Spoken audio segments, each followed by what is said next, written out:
Ladies and gentlemen, good morning. Have your seats, be comfortable, and we shall start. So good morning again to you all here in Prague, and cordially welcome to the 21st Czech Days for European Research. I believe that there is nobody in this room who doubts the importance of supporting research. Also, we all know that science is very international nowadays. It crosses the borders, and so do the European framework programs for research, technological development, and innovations.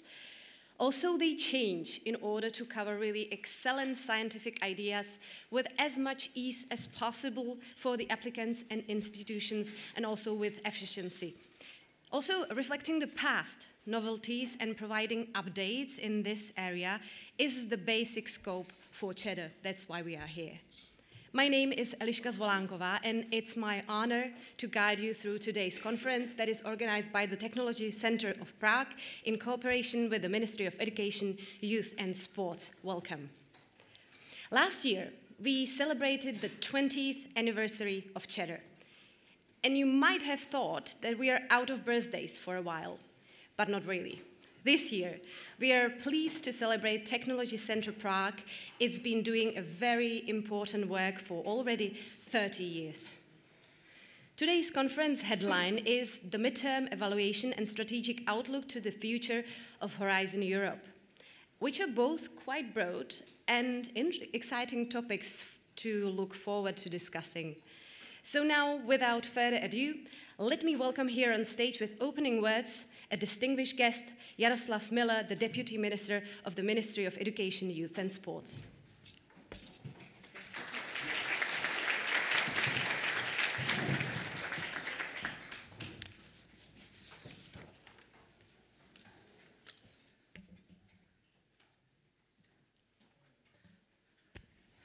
Ladies and gentlemen, dear guests, my friends, at the beginning, let me paraphrase those words in a famous song by James Blunt, I guess. I see your face in a crowded place. Well, I am really impressed by how many scientists, researchers, managers of science, and the friends of science are interested in the Czech Days for European Research. So thank you very much for coming today. Well, it's my distinct honor, indeed. It's my distinct honor to deliver a brief welcome address on the behalf of the Ministry of Education, Youth and Sports.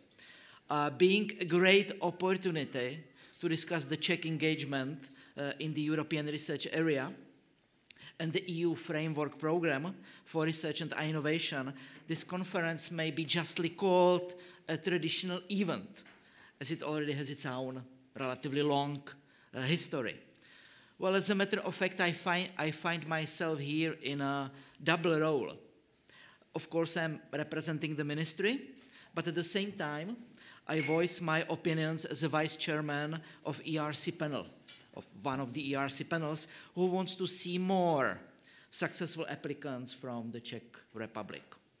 This year's conference is of particular significance, as we would probably focus on the midterm review and strategic outlook for the future of Horizon Europe. Our debate today will revolve around achievements made during the first half of the Horizon Europe program, and also around strategic directions to be taken by the framework program in upcoming years. It's a great chance for us to identify all necessary actions having potential to increase the participation of the Czech Republic in international research, collaboration, especially in the view of emerging discussions over the 10th framework program. Well, I am indeed pleased to say that the Czech Republic is doing relatively well, that's important, or not bad, depending on the glass being half or half empty or half full. The continuous improvement of the Czech participation in the EU framework program cannot be effectively questioned, but we also have to consider the dynamism in other countries. Till December 2023, the Czech Republic had 970 funded participation, with the net financial contribution 350 million euro. This is the 17th position among all participating countries, not only EU, but also UK, Norway, or even Ukraine. This is the privileged position among the post-communist countries relative to the population size. The Czech Republic is ranked as a moderate innovator, being in the same category as Italy, Spain, or Portugal. While most Eastern and Southeastern European countries are still classified as emerging innovators. But we, on the other hand, we still remain far beyond countries of similar size, while Belgium, the Low Countries, or Denmark are innovation leaders, and Ireland is rated as a strong innovator. True, there are disciplines in which the Czech Republic scores very high. The improvements are evident in the steadily increasing numbers of Czech project coordinators in larger consortia projects. Furthermore, the Czech Republic has achieved notable success in actively participating in joint undertakings within the Horizon Europe program, in particular through institutionalized partnerships. These partnerships, fostering collaboration between the public and private sectors, are addressing strategic areas where research and innovation are of crucial importance for enhancing European competitiveness. Among the domestic participants, Czech universities dominate, above all Charles, Masaryk, Palacký, and the Czech Technical University. Their success well reflects the concentration of international research into three major hubs, namely Prague, Brno, and Olomouc, being assisted by two smaller ones, Ostrava and České Budějovice. Before I conclude, I feel obliged to express my thanks to the European Commission for its unflagging support, so to speak, of European science and commitment to implementing the framework program. And eventually, I hope that Czech Days for European Research would serve as a dynamic platform for brainstorming and exchange of fruitful ideas. So let me wish you, finally, intellectually inspiring debates, not only during the panel sessions, but also, and perhaps more importantly, behind the scene during the coffee breaks. Thank you very much.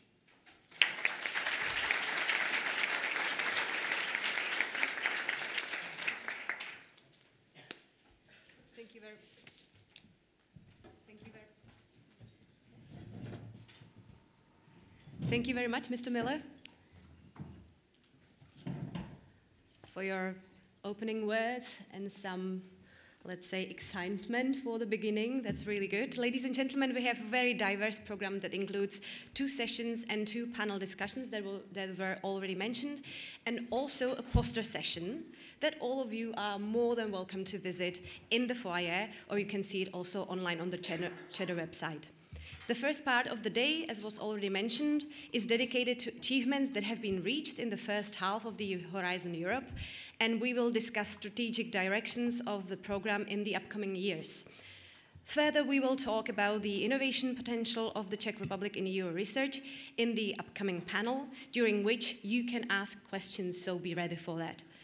And please always use the microphone so that even the people outside of the room, that means in the video later on, can hear you.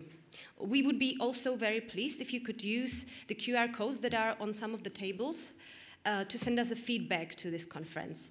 But now, ladies and gentlemen, let us start our morning session. And as the first speaker, I would like to welcome Joanna Drake, the Deputy Director General of the Planet, People and Science for Policy by the European Commission, who will talk about Horizon Europe achievements and strategic outlook for the future EU research priorities, and who should be joining us online.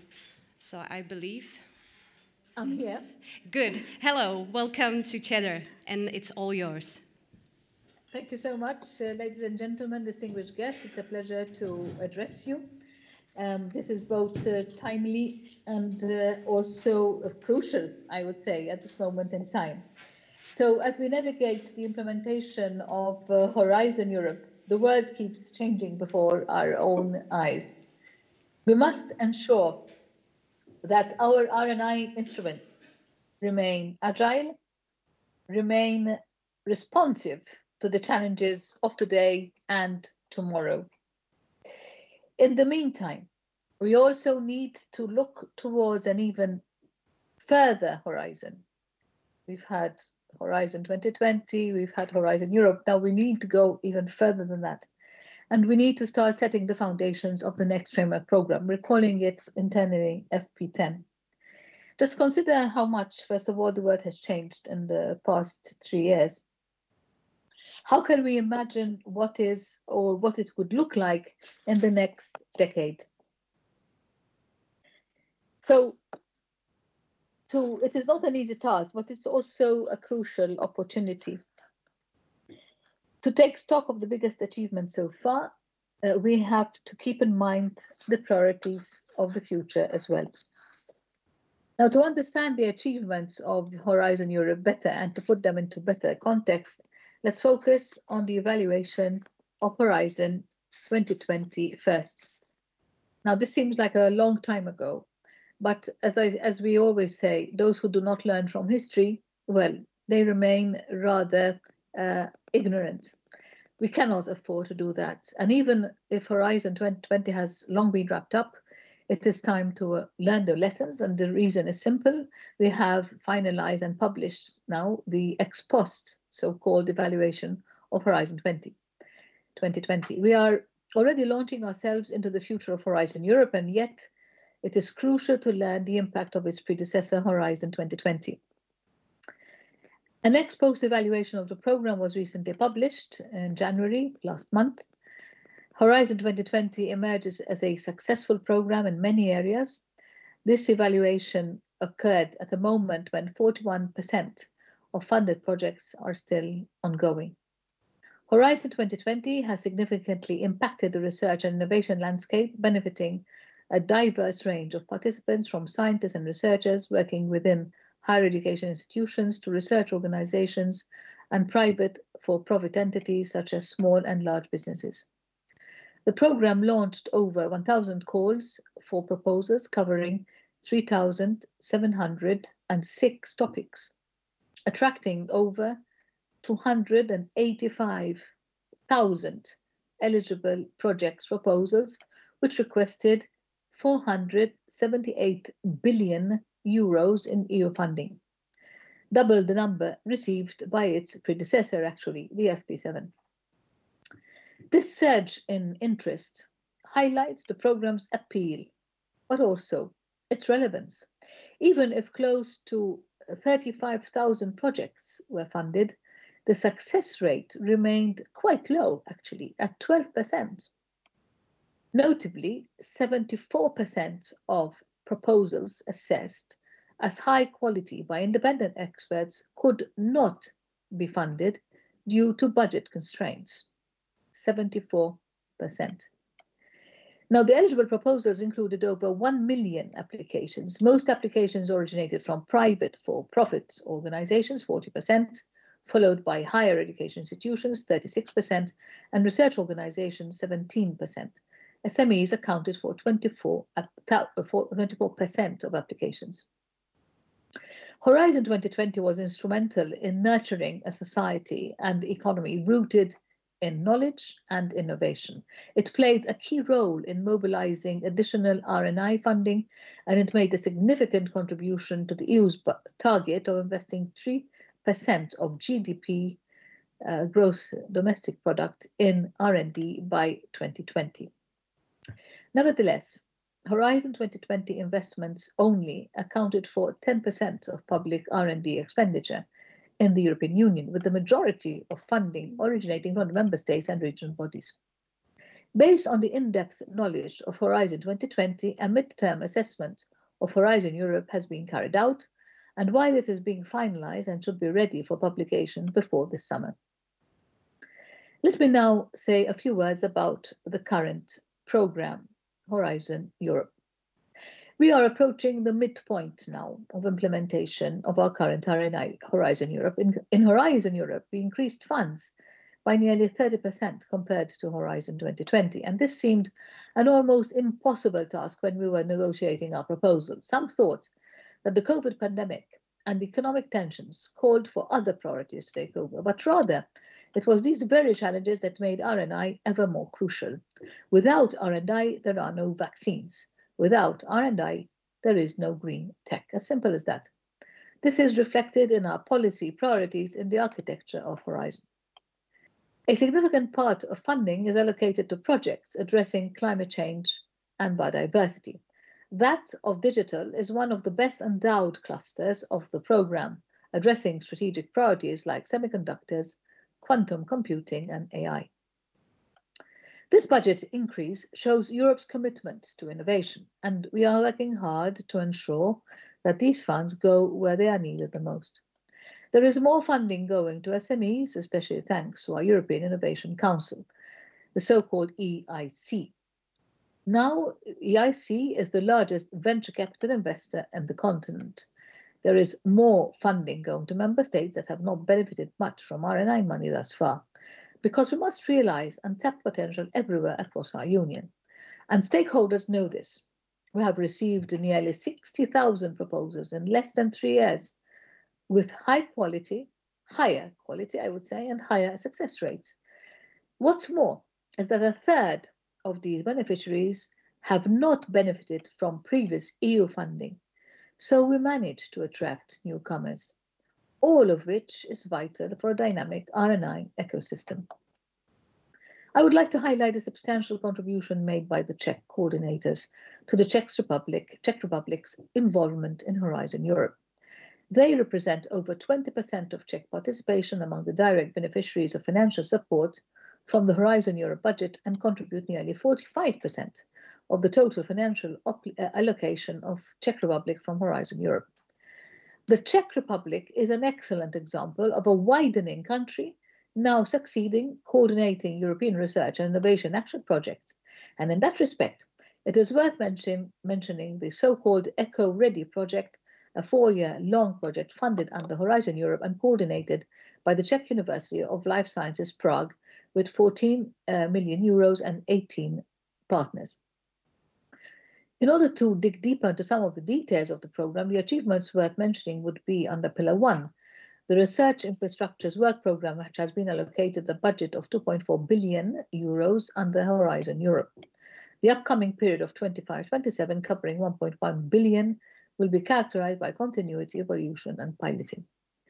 The program will continue to support a world-leading ecosystem of research resources and services by fostering the consolidation and evolution of a network of pan-European and national infrastructures of European interest. The access to research infrastructures will seek an improved balance between curiosity-driven and challenge-driven approaches. We aim to serve the whole knowledge value chain from fundamental research to applied research and innovation and to address societal and economic challenges. At the same time, the last part of Horizon Europe will include the exploration and piloting of a more integrated and sustainable scheme for transnational access to research infrastructures. In addition, tapping into innovation potential of research infrastructures will be a key focus of the EU support during the upcoming period. The programme will also continue to promote open science policies, practices and skills, becoming the norm across the European research area, including through the further development of the European Open Space Cloud. To address societal challenges and foster the competitiveness of our industry, we need all types of research and innovation at all levels of maturity. Let me now move to the future. Of course, this year's European elections and the next Commission College will be crucial in determining the political steering of the proposal for the next framework programme, and I'm sure that in the meantime, many of you have interesting thoughts about this. This is why we are determined to carry out our process in the usual inclusive way based on partnership and co-creation. The European Parliament, stakeholders, local authorities, and of course you, who are at the centre of this programme, will all play a crucial role. We, as Commission, have already started our reflections on the successor of Horizon Europe, which we're calling FP10, as I said earlier. Before discussing the new framework programme, let me state that it does not come alone. Its preparations and presentations align with the presentation of the new multi-annual financial framework, or commonly known as the EU budget. It will be proposed by the Commission after the entry into force of the new college, which should take place by the end of this year. The likely timing for the legislative proposal is in mid-2025, mid of next year. Another important aspect of the preparation of the FP10 is the creation of the high-level group. This group's main task is to provide insights for the design on FP10, drawing from ex-post evaluation of Horizon 2020 and the interim evaluation of Horizon Europe. Flexibility and holistic approach will be vital in a world where unexpected crises and challenges have actually become quite the norm. Our proposal will do its best to address the whole RNI chain, from basic research as close as possible to the market RNI. It will be mindful of the fragmented geopolitical world in which we live today and tomorrow even more. Research and innovation will mean sovereignty, security, and resilience. Second, we have heard your calls for simplification. Rest assured, as Commission, we take this very seriously. This is why we are putting all our efforts to reduce admin burden to the minimum. Thirdly, we understand the importance to provide balanced funding in order to keep the transformative power of missions and partnerships. As I already said, excellence is spread all over our union. We cannot afford an innovation divide within the EU. The white paper on enhancing support for research and development involving technologies and dual use potential has been published as well to initiate a public consultation on EU-level research and development support. It critically reviews existing EU funding programs, assessing the strategic relevance amid geopolitical challenges, and presents open options for the future to serve as a basis for public debate during the consultation. Before concluding, let me once again thank you for the invitation and for the whole organization of the event. Your partnership in this process is, of course, of utmost importance, and we depend on your frank, honest feedback to tell us what we can do better and how. Thank you, and I look forward to today's discussions.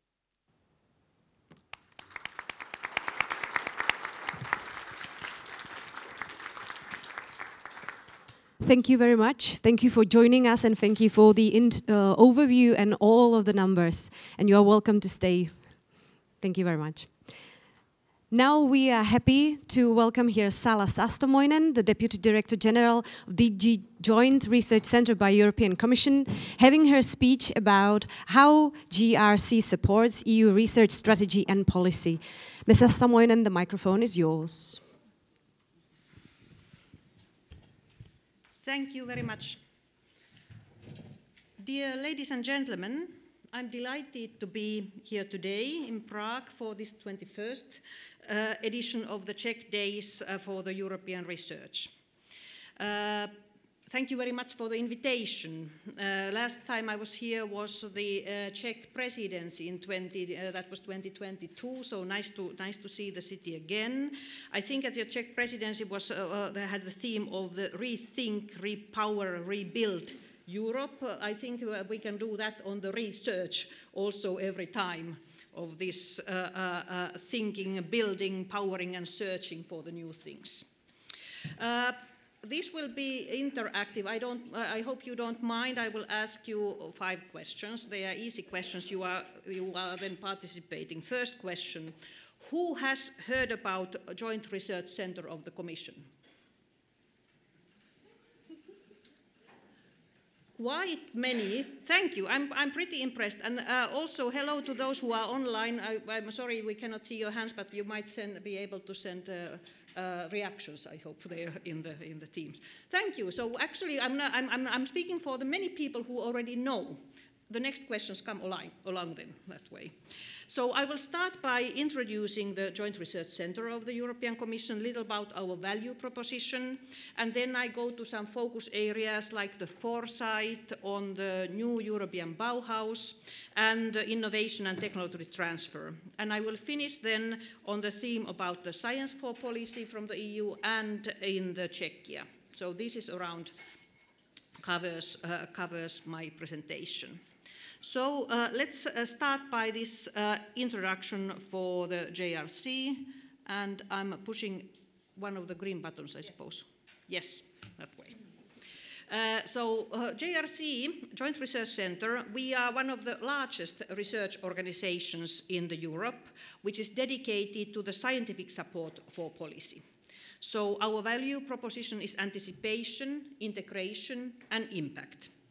We are in that way in the unique position on as a research institute because we are inside of the Commission, this executive arm of the EU Commission. So that way we are integral part of the policy-making discussions, and our scientists cover many scientific fields. So we try to connect policies, disciplines, and we talk directly to the policymakers. Given the complexity of these policies at the European level, global level, also I'm sure at national level, we have recently created 33 portfolios. These are cross-disciplinary thematic research areas or kind of small missions. And we believe that in this way we can better actually deliver and give more complete scientific advice. And each of our portfolios brings together scientific disciplines across the board so that we will get one holistic reply. Our value proposition is about the anticipation, integration, and impact. And what do we mean with these words? With anticipation, we use our science to exploit the power of foresight and to boost our anticipatory forward-looking capacities. Through integration, we use our science to look at the synergies, the trade-offs, or actually also gaps between the EU policies. We bring indeed the internal and external policies together, and we bring the Commission departments together to discuss about the policy solutions. For impact, we support the design of the policies by impact assessments, we monitor and we measure the performance of the EU policies. And then I go to these areas, and my next question, who of you has worked with the foresight?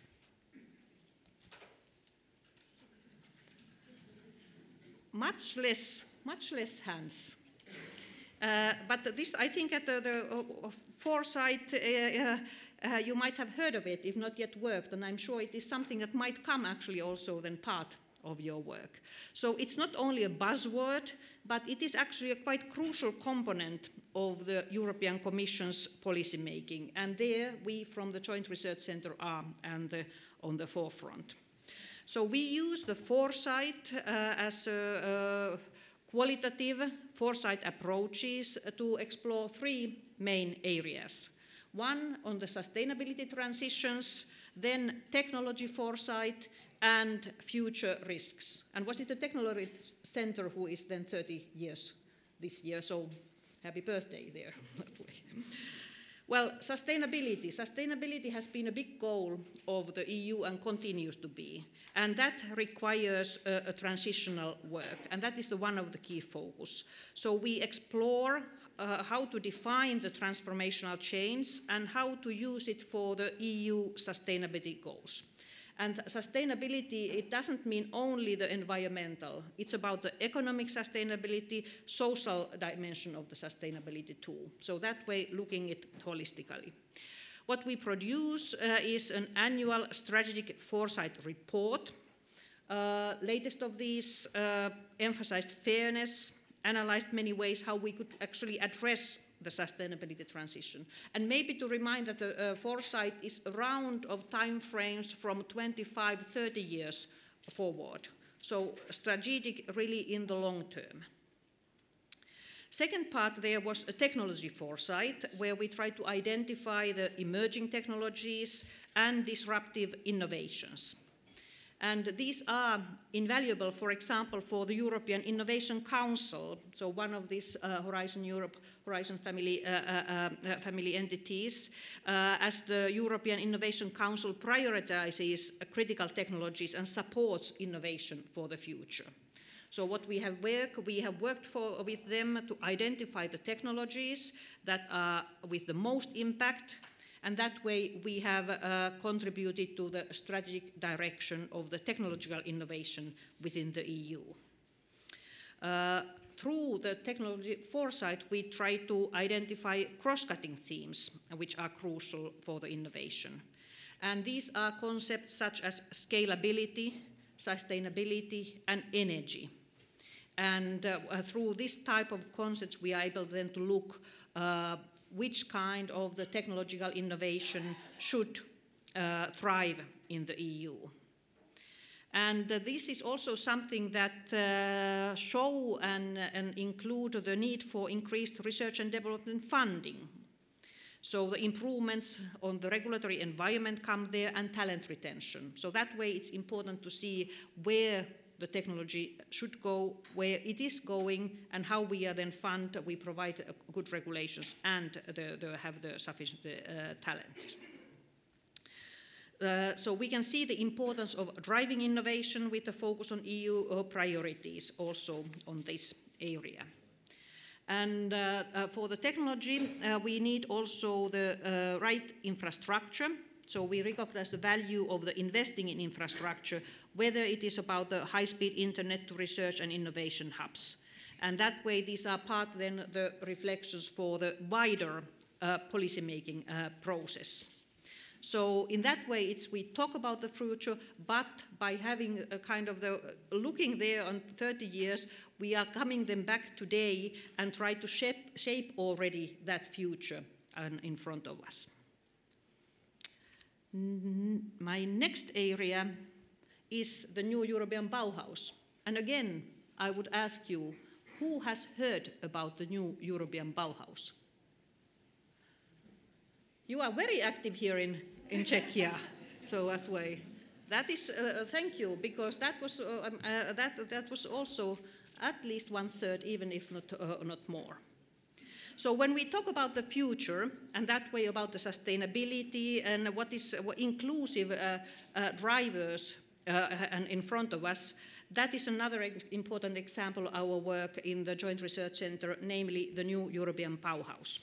So this has been an initiative that has been brought through a large supporting community to bring forward about the sustainable solutions on the inclusive, affordable, aesthetically pleasing type. So it emphasizes sustainability in line with the local culture, heritage and beauty. And we are looking then in our built environment. And I cannot be saying that being in Prague, one of the most beautiful cities in Europe, that I very actually understand now better that you are there quite on the top of the new European Bauhaus principles. The Bauhaus, we try to harness the power of culture, art, creativity for the green transition.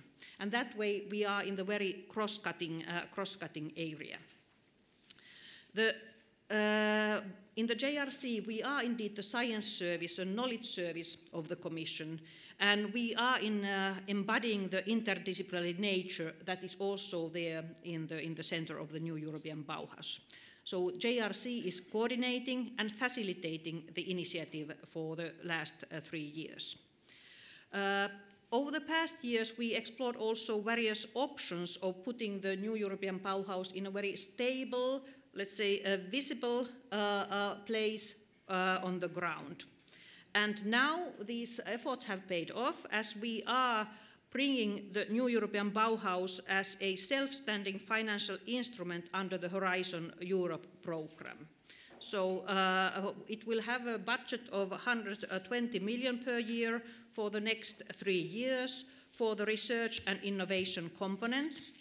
And this research and innovation component will look about the circular economies, materials, supporting that aside, about the social innovations, about the inclusive way of working for the built environment, and about also the economic innovation to support the support of the development of our built environment. So it is in these areas that the calls will come.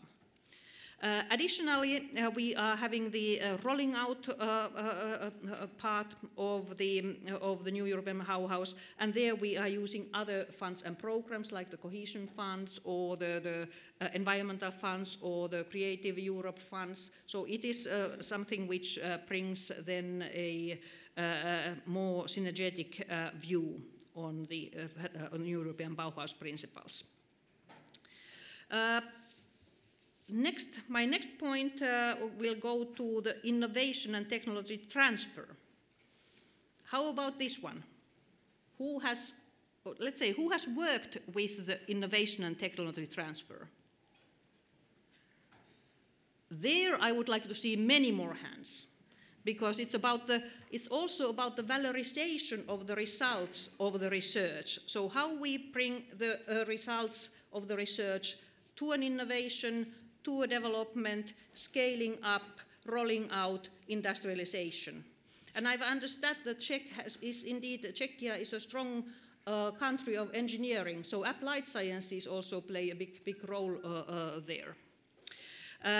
Innovation as such is crucial indeed for the economic recovery, the growth, long-term competitiveness of the EU. And I think that these are some words: competitiveness, industrialization, economic security, that you will hear in the EU frame in the next years, besides the sustainability, that transition that we have to continue. For us to be excellent on the innovation, Europe, we need excellent research and we need robust innovation ecosystems. And that means that we need to bring the people together. So we need to bring the people from the research, from the universities, research institutes. We need then the industry, the private side, and we need the authorities to look together how we can commercialize cutting-edge technologies. And the EU is very good in this excellent research. And we have a lot of patents in EU, we go until then. But this industrial production scaling up, this is something that we are struggling still in the EU. So we are not actually using all the potential that we have. If we would achieve this 3% of the GDP as an investment target by boosting private R&D, that would be really the great aim. We are currently in 1.5%, which is very much lower than the China, US, which are then the big competitors.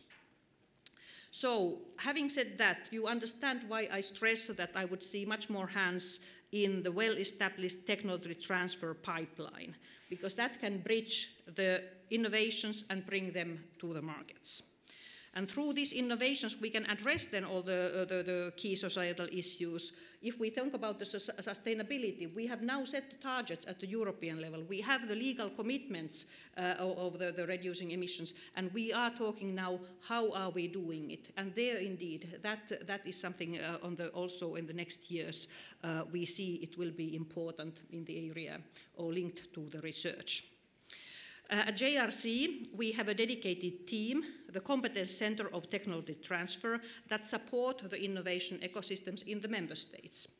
And this technology refers European Technology Transfer Offices Circle, TTO. We have launched that, and we are around a decade ago, and we are bringing then the secretariat for this one. And this kind of, it's a big circle in the sense that it brings together 35 major research and technology organizations in Europe, and we reach 200,000 researchers and supporting staff, 35,000 patents, 4,000 startups through this technology circle. So there the close collaboration is the key, again mentioning the research universities, research institutes. It's about the private industry, and it's about then the public support that is needed in all these areas. And I come to my last point, and I ask then again my last question. Do you feel or do you consider that you are part of the Science for Policy advice mechanism in Czechia? Some. Great. Again, Coming from the institute that is bringing science for policy, that's also something that I would ask that those who work for the research are bringing that to the advice of the policymakers. And you see that I have forgotten to push the button every time, but I go there. I have given the flavors how we are looking at the policy areas, but this is then one of the core missions, is this science and knowledge service for the Commission, and we aim to give this a positive impact to the society. If you think back about the COVID-19 and pandemic time, there you saw that how crucial the scientific knowledge was for the decision making, and that the advice mechanisms were for the decision making. At that time, we also saw that there might be some frictions in that relationship. So we noticed on that time that there is a disparate research and advice across the member states. And that actually heightened up our aim to build an institutional capacity for science for policy across Europe. National science for policy ecosystems, they bring together various actors from the scientific side and public administration. And this is a very complicated slide. I hope you see something on it, but that tries to show which type of the science for policy ecosystems we have, encompassing the universities, research institutes, think tanks, learned societies, expert councils, science advisor networks, analytical units, foresight offices. So we have mapped these ecosystems, and we are preparing a toolkit that would assess their efficiency and quality, and that way aim to support the member states of establishing the relevant ecosystems. And that way that would bring actually the national reforms in this area. And there we are working then with the DG on the structural reforms to actually in this area. And I said that I came here during the Czech presidency. Now I want to thank the Czech presidency again, because it was on your time when the council held a policy debate on this area, on the science for policy. And it launched a process that led then in 1 year to the council conclusions on supporting the science for policy developments in the member states. We have identified 3 main challenges. These are coordinating between diverse actors and in the national science for policy ecosystems. Secondly, it's providing both the scientists and the politicians the skills that they need to react and to give and then actually absorb the advice. And third, understanding the limits in science in policy. For example, the concept of uncertainty in the science. So we have listed these various tools in the Commission offers to the member states to deal with these challenges. And then, together with the DG Reform, we offered technical support in this area, and we are currently have a capacity building for evidence-informed policy making in public administration going in 7 member states. And the fortunate thing is that one of them is Czechia. So we have had this project going on. The Czech organizations include the Office of the Government, 7 ministries, and many relevant stakeholders. So thank you for all those who had also here already worked on that part.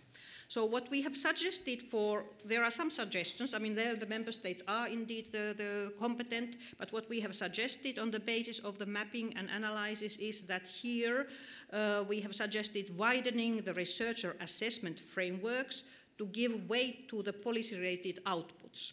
So it's about, yes, we know that you have to produce highly excellent scientific articles, but how about also giving value for the work for the society? Second, we are suggesting improving the relationship with government-funded research centers to better link their scientific programs with policy impact and societal needs. And we see value of creating knowledge brokers inside the government and academia. So they could be policy analysts and science advisors in the government, or they could be policy impact units at the universities and research centers. We have also seen leadership in this area in Czechia. The new government analytical unit, WOW, that supports the policy evaluation, and seven scientific consortia have been set up. They are there in the Ministry of Environment. And also then Technology Agency has been generating policy relevant knowledge. So we are looking forward of engaging even more widely as we are then preparing a roadmap for the national reforms in the science for policy. And there we are lucky indeed to have Czechia as an example why working together we can bring science and policy closer together. And that has been always the heart of the Joint Research Center. How are we bringing science to support policy in the best possible way? And I'm very grateful that I was able to come to present that to you today. And sorry, I think that they can share this afterwards, because I came here. Thank you.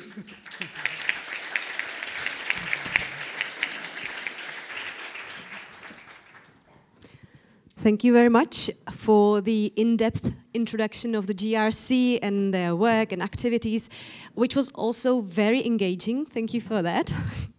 And yes, the presentation will be available afterwards for you.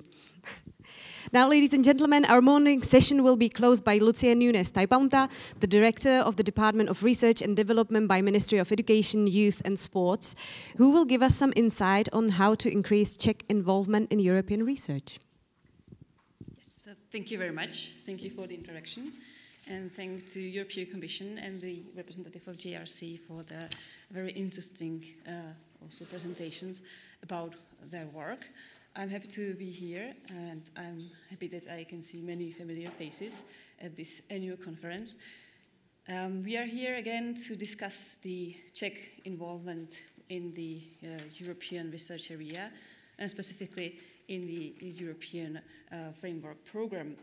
The theme, the topic is not new. This is quite traditional that we speak here about the problems and the gaps and what we can do.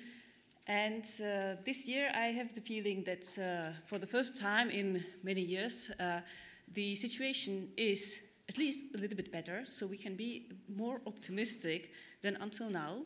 But of course, we are not at the end, and the path is still behind, or not behind. It's here, and we should strive to continue in this optimistic approach.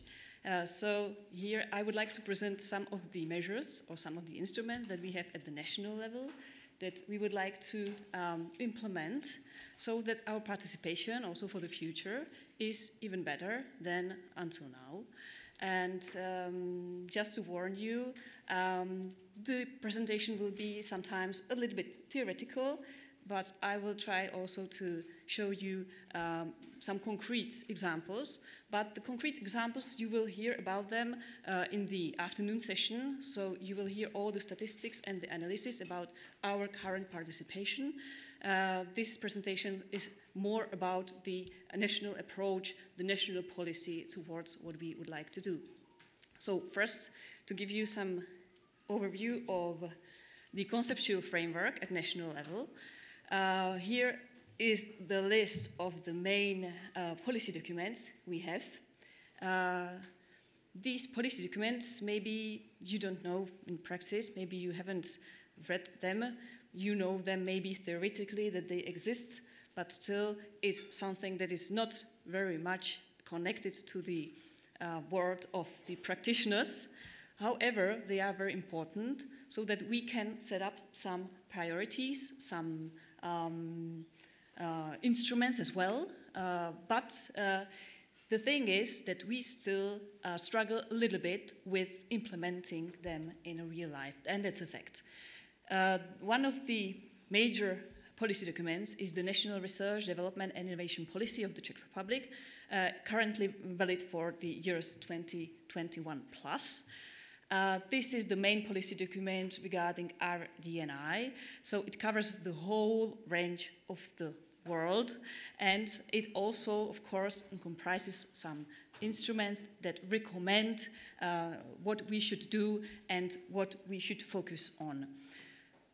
Then we have national priorities of oriented research, experimental development, and innovations. Again, as you can see from the title of the document, this is about the priorities. To be honest, the priorities are quite general, quite broad, so that we of course can say we have some priorities within some specific fields. However, if you want to distinguish which priority is higher or which priority is lower, still this document or this approach within the document does not help us a lot. Then we have innovation strategy of the Czech Republic, currently valid for the years 2019 to 2030. This strategy was adopted after a long discussion with the especially innovation community.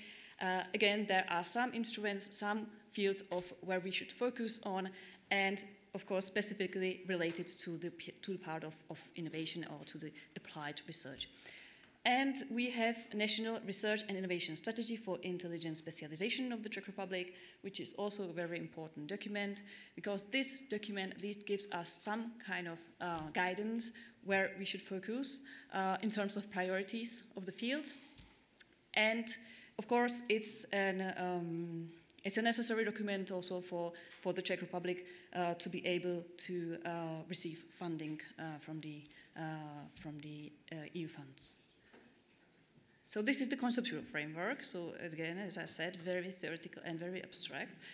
Then I will continue a bit with this abstract speech regarding the analysis and expert platforms that we have in place, where we try to deal with these documents, with these instruments, and where we try to put them more in a concrete life. One of the documents that was published last year, if I'm not mistaken, is the analysis of international cooperation in RD&I and a proposal for recommendations to improve Czech participation in Horizon Europe. This analysis was made by the Technology Center, Prague, and it's a very important document in terms of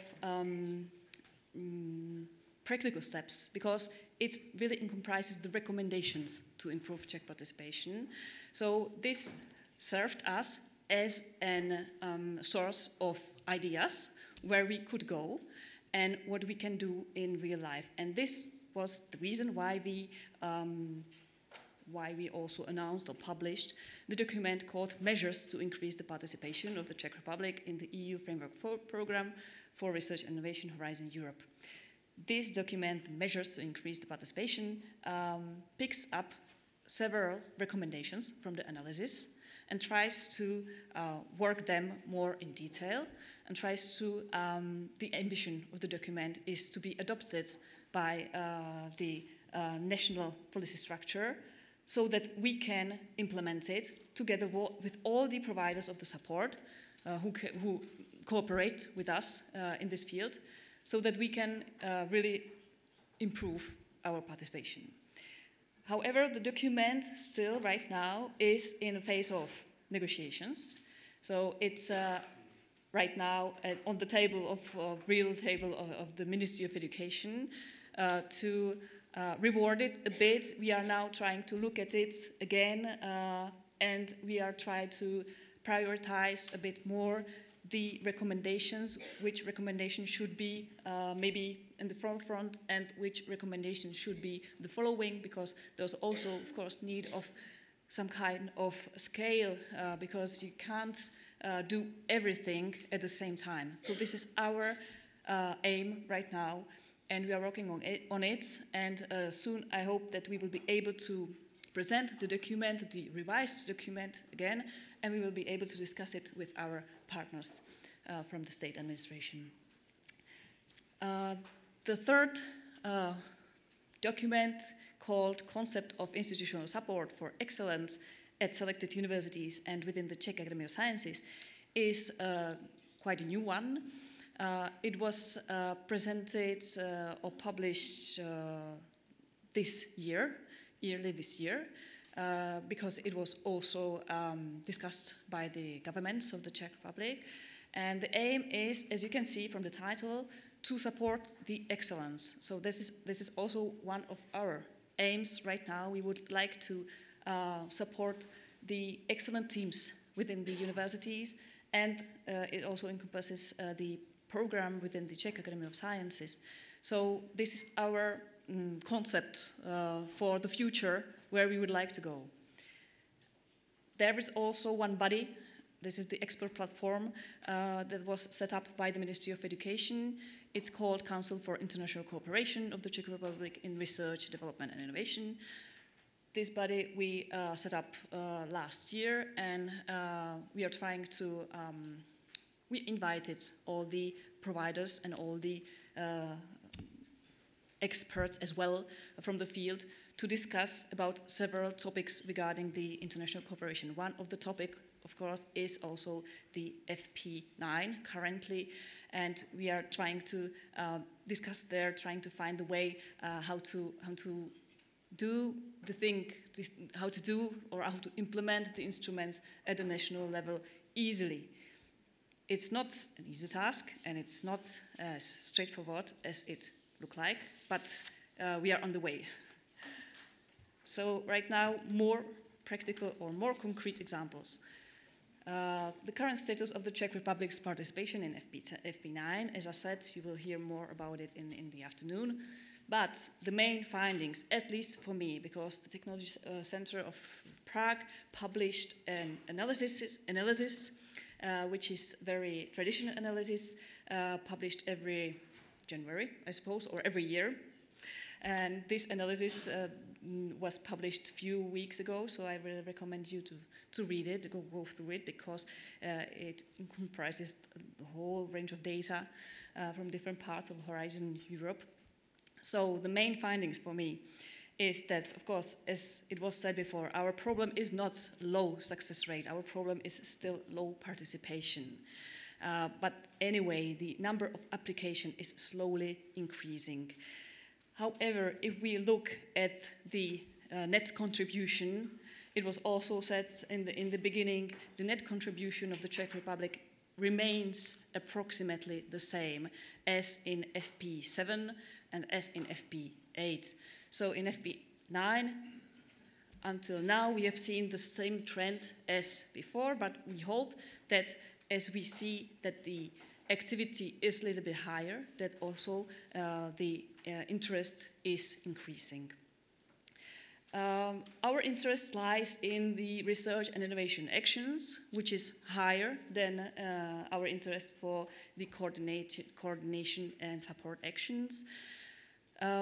Also, if we look at the participation of the Czech Republic in comparison to the participation of the EU 13 countries, we are also stronger in the field of participating in RIA actions than the other countries from the EU 13. We have quite high success rate in specific parts of FP9. As said before also by Joanna Drake, it was mentioned that research infrastructures is one of our core topics within the program. Of course, widening, part of the widening is for the Czech Republic very important and very successful.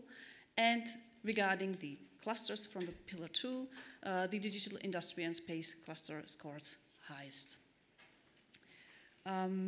Regarding the European partnerships, here I would like to say, like, the optimistic note is that they represent an important form for cooperation.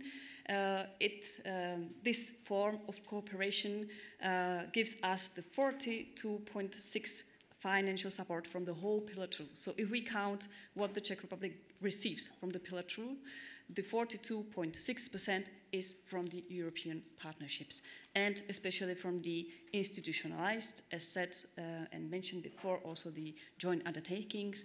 They are for us very traditional also form of cooperation and very successful form of cooperation. However, this is also something that I will mention a little bit later. The European partnerships, although they are so important for us and we are quite successful, we should strive for more, and there is still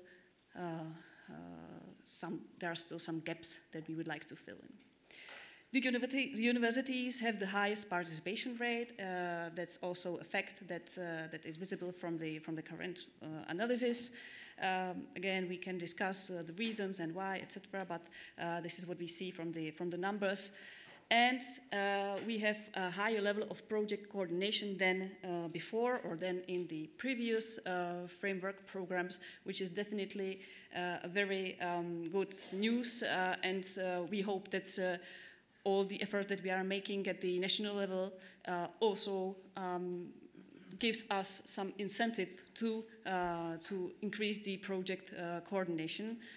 And the whole support mechanism that we have in place is slowly helping us or the research teams to be more active and to be coordinators of the projects. This is also something that we have different from the EU 13 countries, because except I think Malta and Cyprus, we are the ones who score highest. So this is something that's very different or that differs us from the others. So now I would like to continue with the gaps and opportunities for improvement, as I mentioned. Although we can see the still a little bit like slowly increasing participation, the participation is still insufficient. We would like to receive, to be very clear and to be very practical, we would like to receive more money, of course, from the EU program than until now, and there is still ways we can do. There are lack of research priorities for European research and innovation cooperation. That's something that I tried to mention in the beginning when I was describing the national conceptual framework, because we really need to prioritize. We really need to know where we should put the money, or where we should put the money at the national level, so that we can increase our participation in Horizon Europe. And currently, this is something that is not. This is something very general, very broad, and this is something that is not in place. Yes, the third point, very pragmatic, low investment in research, development, and innovation in general at national level, because we also know that if we don't invest enough at the national level, we can't be better at the EU level. This is as simple as it is. We have some parts where we participate worse than in the other parts, and one of these parts is the SMEs, and like generally the pillar 3, there the participation of the Czech Republic is still low, and again the reasons may be many.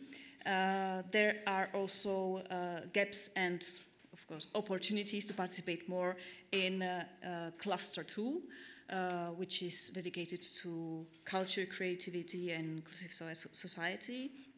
And as I mentioned as well, from my point of view, it would be good if the Czech Republic participated more in the European partnerships, because the European partnerships, especially co-funded, they bring also the European money. This is not only about the national funding and national money, but they have this leverage effect that we are striving for, and of course it's very successful for us then, or they're very useful for us to use other sources than money, than just national part of the money. So that's something we should look at for the future as well.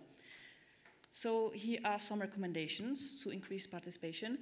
These recommendations are from the analysis that was published, or that was made by the Technology Center of Prague, and the document that we then developed based on this analysis, the measures to increase participation. Nothing new, I would say. So if you attend this conference every year, I believe that you have heard about all these measures and that you all know that this is important. Anyway, I will repeat them again with maybe the wish that it will come true. First, of course, we need to ensure adequate funding for international cooperation, as it was said before. Then we have to increase more focus on international cooperation within the evaluation methodology that is in place. That's because our aim is that we would like to support the international cooperation also within the institutions, so that they are aware of the fact that if they are good in the international cooperation, they will also have the possibility to receive more national funding, because everything is interconnected. Then we would like to ensure more financial support for Seal of Excellence projects. It would be nice to have more Seal of Excellence projects, or more variety of Seal of Excellence projects, but this is, again, just a simple wish. And we should provide support to research organizations to implement measures in favor of higher degree of internationalization. This is very general, very abstract, but it means in concrete terms we should support the institutions in establishing the, for example, welcome offices, or the administrative support in terms of preparing the project proposals, etc. So all these measures, of course, they aim at the national level or at the institutional level of the institutional level. I mean the universities or the research organizations. Here are a few more. We should try to implement the FP9 key criteria in national programs. So, as an example, there's mentioned open science or gender equality plans, or all the key criteria that are present in a framework program. And we think that there will be some more also for the future, so we should be prepared for that. We should try to harmonize the administrative and financial rules, so this is also something that could help to adapt to the world of the FP9. If we have it in place at the national level, we can be better than if we implement it for the project in FP9.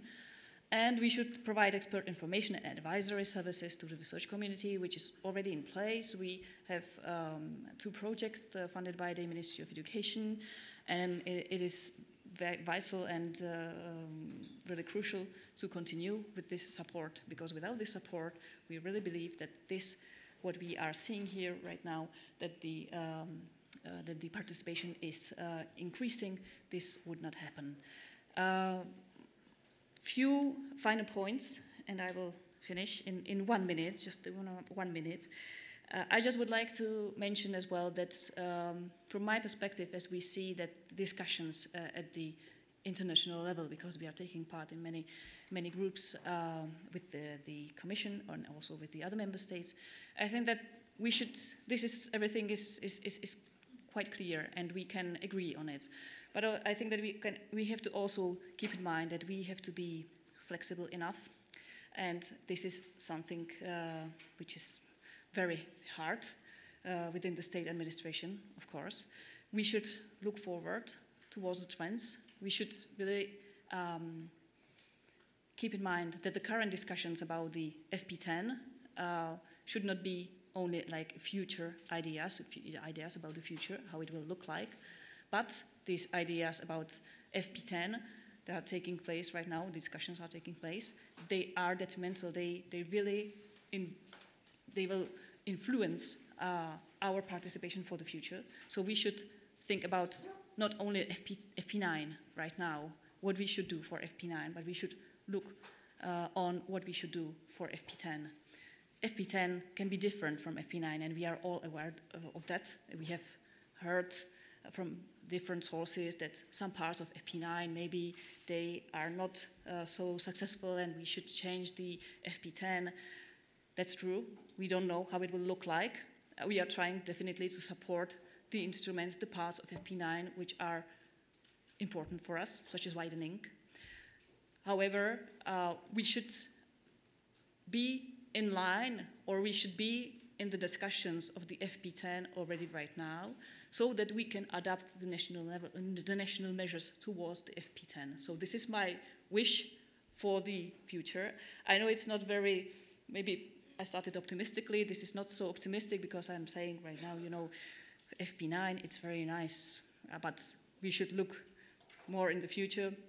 But anyway, for me, it's a pragmatic approach, and I wish for that the state administration is also optimistic and pragmatic and really actionable. So that's from my side, and thank you for your attention.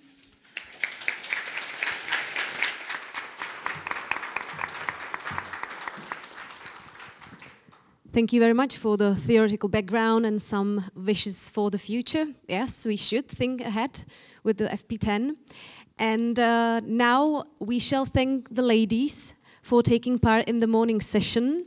And please take the best chairs in the audience. And I would like to ask other speakers to come for the panel discussion. That means Milena Králíčková, Pavel Doleček, and David Honis, who will join us on the stage. And in the meantime, ladies and gentlemen, let me lure you into visiting our poster session that showcases the examples of successful Czech coordinators and participants in Horizon Europe projects. For example, did you know that scientists developed health and welfare innovations for curing EU aquaculture and that the fish can be vaccinated? We also have a project called Mega Skills that focuses on soft skills, taxonomy based on industry and education needs. And last but not least, the poster presents European Partnership for Radiation Protection Research with a very poetic name, Pianoforte. So now we have all the speakers seated in front. Maybe not yet. Hello? David will be here soon. Okay. So let me introduce you our panelists for the before lunch session. We have Milena Králíčková as the Czech Rectors Conference President, but she worked also at the Faculty of Medicine in Pilsen as the Vice Dean for Development and head of one of the 2 research programs of the Biomedical Center in Pilsen. And also, since the 1st of February 2022, she is the Rector of Charles University. Welcome. We also have Pavel Doleček, the Deputy Minister for Science, Research and Innovation, who worked as the Vice Rector for Strategic Cooperation and Development at Charles University and held the responsibility for coordination of investment and developmental projects and strategic partnerships with state administration in other universities and public and private sector. Welcome. Sorry for the mumbling. And we also have still Jaroslav Miller here, the Deputy Minister from the Ministry of Education, Youth and Sports. And as he mentioned, he is also member of the evaluation panel of the ERC since 2020. And since 2012, he has served as the ambassador of the Fulbright Commission in the Czech Republic. So he has also experience in many fields. And we will have, as our last panelist, David Honis, member of the Academic Council of the Czech Academy of Sciences, who is also the Deputy Vice President of the Czech Academy of Sciences, responsible for the international cooperation and the President of the Council for International Affairs. He will join us very soon. And we have the topic of this panel discussion: what is needed to fully exploit research and innovation potential of the Czech Republic in EU research? So let us jump into the first question, if you all are ready. Yes? Good. What do you think? Are the local research organization and universities sufficiently motivated to participate in European research, primarily Horizon Europe, that are we talking about the most? Welcome, David Honis. And the first question was already asked, so maybe Milena Králíčková, could you start? Are we sufficiently motivated to participate in European research? Hello, good morning. I would like to start with the first question. In fact, what is needed for Czech research institutions, universities, Academy of Science to be more participating in the program? I would say in general, we need steps in all the levels. We need to do a lot of work at our universities. I can see now as the head of Czech Rectors Conference that inside of universities, plenty of work has to be done. We have to be, or I am thankful to structural funds that were focused on developing capacities at our universities and research institutions to be better prepared, but still there is plenty of work to be done in the universities. Plus, I believe there is also work to be done at the technology center and at the level of ministries. So each level has its own steps that needs to be performed. Your second question was about the motivations. How, if the motivation for Czech institution is sufficient at the moment. Well, I can see in the audience some people from Charles University, some academics, as well as non-academic colleagues from our institution. So I will answer how the situation is at Charles University. As the institutions, the motivation is there. But we need to have motivation at all the levels. Again, even inside of institution, we have more levels. We have the academics, the teams, we have the departments, the faculties. Charles University, for example, has 17 different faculties. And each of it is a kind of different beast, if I can call it that way, to attract your attention. So what we need is to let the motivation go through to every single person at our university. I want at our university, but it could be said in general at all Czech higher education institutions. I want each of the PhD students, each of the postdocs to know what are the opportunities which are lying in the European fundings, in the European projects. Even though we try, I know our faculties, different faculties try really hard, it's still not everywhere as usual as I would want to see. One of our, or most probably our most successful faculty of science in research and in participation in Horizon programs is definitely very effective in getting the necessary information to each single academic, starting from PhD students to postdoc and all levels. But still, we need to be as efficient at all faculties. Everybody needs to have the information. Everybody needs to have the support as well. And that's my last sentence. I'm sorry, I'm really long always. I will stop. Last sentence is what I think we need to also enrich at higher education institution in Czech Republic is the level of support that researchers get. Even at Charles University, even though we try on the level of faculties, on the level of rectorate, the support, sufficient support to academics is not still where I would like to see it. So we're working on it. Thank you very much for the university point of view, let's say. Maybe David Honis could add some of the views from the research institutes. Thank you very much. So, first, thank you for inviting me for this panel, which is a great honor. And as a start, I would say that I absolutely agree with everything from Professor Králíčková just said. All that is valid for universities also applies for the academy. And I would only add a few things that I'm pretty sure that people in our country, and especially the Academy of Sciences, are definitely motivated to apply for these framework programs and Horizon projects. I think what is a little bit lacking is our self-confidence, that we still feel that it's something too much, something too difficult.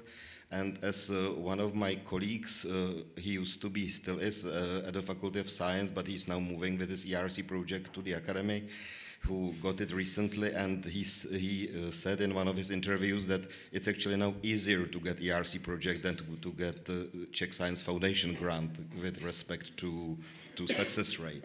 I don't think it's fully true, but there is something about these words, and it's definitely motivation to apply for that.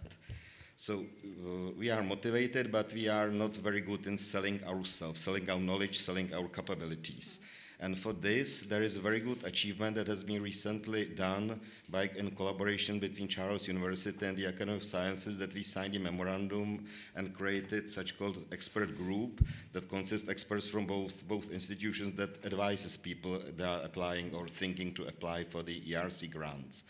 And it's also within collaboration with Technology Center, so we hope that this will also increase the chances of our colleagues that are or will be applying for these European projects. Thank you. Thank you very much. Maybe the gentleman from ministries can add something to this topic, and maybe what are the measures that could be useful for more intensive involvement of the Czech Republic in these grants and schemes? Yes, you can start. Okay. Thank you very much for the invitation and to be part of this discussion. To answer your question, I've listened carefully to what Lucie Nunez presented in the presentation. And I mean that all of the main measures were definitely there. What I lack in the debate, and I'm lacking it throughout 10 years since I'm part of this ecosystem to some larger extent, is the management of expectations and the idea that there is some continuation. I mean, the measures and the focus on those measures and the priority of the measures, it depends on the time and scale. And for many, many years, and I've been part of the CZEDER, let's say 7 years now straight. So we list those measures, but we do not do the next step, which is a more analytical approach. Milena Kraličková mentioned, and I'm moved by what she mentioned, because throughout the 7 years, I've never heard from the representative of the university to start with what can we do to make it better, not what state could do for us to make us better. So you can see that there is definitely some continuation and there is some development in those positions and the debate. But back to the analytical approach, I think what we need to do is to differentiate the level of the measurements and the point in time, because not all those measures could be done in once. Not all those measures are of the same priority. And this is one of the examples, and Lucie mentioned it, is the new conception for the institutional support of excellence. What we needed to do is to introduce the Seal of Excellence concept through many of our tools that we have to support the excellence and to evaluate whether the impact is there. So the analytical approach to see that the measures could be done in different times differently, and obviously that we need much larger emancipation of the management of research institutions, be it universities or institutions under the umbrella of Academy of Sciences. So if we look at the measures, all of those that Lucie mentions are definitely true, but we have to look more particularly what is needed and what can be done. And definitely there are many, I would say, homework for the state administration, definitely. But I would say, as Milena mentioned and David already mentioned as well, there is many homework towards the management of the institution to penetrate the structure beneath the management of the, for example, rectorate. Milena mentioned the discussion with the faculties and so on. So the information, the awareness, maybe more enlarged motivation. This is something that needs to be done because it's not all about the state administration and whether you have some grant funding available. And if you would ask, for example, agencies like Science Foundation or Technology Agency, what is needed, they would say more funding. And what kind of funding? They would say probably the grant and project funding, because that's their mission in the system. If you would ask the management of Academy of Sciences or Czech Rectors Conference, they would say more funding. What kind of funding? Obviously the institutional support, because we can do it our own. So the overall debate of the increased funding and increased tools should be more analytical in that way that we need to look at the structure of the overall public spending, for example, to support research. And obviously we have to look at the structure concerning not just the national budget, let's say, but also European one. Because I wouldn't say there is that much lack of funding. I think there is a problem with the structure of funding, but maybe we can come back to this topic later in our discussion.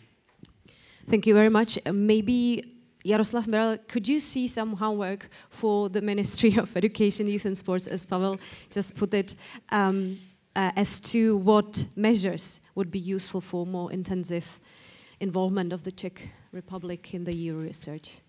Okay, so once again, thank you very much for inviting me. By the way, soon you will be probably very exhausted, as there are 4 enormously talkative persons in the panel. Well, anyway, I'm pretty sure that the situation is getting better if compared to the, I know the situation some 5 or 6 years ago. We have more efficient tools and instruments today, but I have identified roughly dozens factors and measures to be adopted in order to increase our participation and the success rate. But let me highlight probably two or just three of them. Well, I believe that the higher level of internationalization would enormously help. The higher internationalized institutions usually produce a higher level of synergy. They produce a more competitive environments. Probably just one example, if I am not completely mistaken, in ERC panels in the humanities and social sciences section, there are some 30% of all applicants coming from other countries than their home universities they are affiliated with. But as for the Czech Republic, it's much less than just 10%. So in my view, the internationalization, the institutional internationalization really plays the crucial role and may lead to a higher success rate. And the second is the institutional networking. Here, that famous project initiated by President Macron, University Alliances, may really play a seminal and a crucial role in elevating Czech universities to a higher level. First of all, University Alliances may successfully apply for the large-scale consortia projects, but at the same time, the University Alliances are typically led by or headed by well-established universities with the impressive track record in science, but not only in science, but also in the administration of science, and usually they have on average, higher expertise than the Czech institutions. So the University Alliances may help us enormously to score higher than today. Thank you. This day is also dedicated to the next strategic directions of the European research, the Horizon Europe. So the next question will cover this topic as well. How do you perceive, Pavel Doleček, the next strategic direction of European research? What would you possibly recommend for the further development of European cooperation in RD&I? Okay, so if we are talking about the prospect, for example, for the next FP10, if I understand correctly the question. Well, I think, again, I would repeat some of the positions that are mentioning many of the, for example, university association like LERU, for example, but also EUA and so on. I think what is necessarily needed to make the best foundation for the FP10, which means obviously the budget. Everyone would tell you that. There are some recommendations to double it in size, so we know that's a political position to negotiation. It won't be like that, probably. So there's a budget, definitely more focus on the synergies. For example, within Czech Republic, we are, I would say, very efficient and resourceful, using synergies between the cohesion policy and the union programs, but also the synergies with national budget as well. And definitely whether there would be another cohesion funding period in the next time in Czech Republic, all our effort should be focused to make those synergies right and more efficient, but I think we are quite good at that. Obviously stability, so there is a long prospect for the funding. But what is the homework for us? I think we need to be more receptive for the EU policies that is presented us. We sometimes see it as something alienated from us. But if you look last 2 years, what are the major topics? There was a roadshow for knowledge realization, so that should tell you something, what is expected from state administration and research organization. You can see that there is a COARA, which is some position towards the research assessment. What are we doing with that and what not? There was a roadshow for open science, especially EOSC. And obviously, and more important, is the overall geopolitical aspect of Horizon and the communitarian programs. If you look at the last 4 or 5 years of the development of Horizon 2020 and Horizon Europe, you can see that many of the major changes were due to the geopolitical events, not just China or Russia, but also about, for example, some regulations from the United States that are somehow influencing our policies. So maybe those are 4 European policies, and we need to be able to grasp them, to interpret them, and to implement them. Not see it as something that is forced upon us, and obviously we know everything the best. So we have to grasp that and interpret that and implement that, which is, I would say, the most important things. And if we do that as a member state, then the position towards, for example, better funding in the next FP10 would be much more influential, because obviously Commission expect us to do something. So maybe apart from the major ones, I mean the budget, stability, synergies, I would also put pressure on the receptivity to EU policies. And obviously we have to be able to grasp of concept that if you look at the current FP9, especially Pillar 2, I mean the granularity and the fragmentation of the calls and projects, whether this is that impactful that we would like to have it for European purposes, because then again, those programs are for European purposes. But there's a lot of projects. I'm not sure whether any one of you, or maybe in this public, you do that, or you understand the whole process of Pillar 2. But there are so many projects, so many calls, that maybe the overall impact of that could be hindered somehow. So maybe towards next framework program, maybe we can look upon that. What are our strategies towards consortia, towards partnerships, and so on? Thank you. Milena Kraličková was nodding the whole time, so maybe she would like to add something. Yes, in fact, I would say that I completely agree with what Pavel Doleček mentioned. All the points were quite important in what should FP10 mean, or where should FP10 lead. Maybe one more thing which might look as a particular thing, but I would like to also suggest and point out the importance of European university alliances. It was already mentioned here by Deputy Miller, but this is an instrument which was developed in European Union to bring universities, higher education institutions from all over the Europe together. In Czech Republic, I'm not aware if the information is well known, but we have at the 9 of the higher education institutions from 26 universities, public universities in Czech Republic. We have in 26, we have 9 European University Alliances. That means 1/3 of our universities is some alliance in Europe. And I believe this instrument could provide to higher education institutions, not only in Czech Republic, but in Poland, Slovakia, a valuable push to at least some of the FP10 instruments.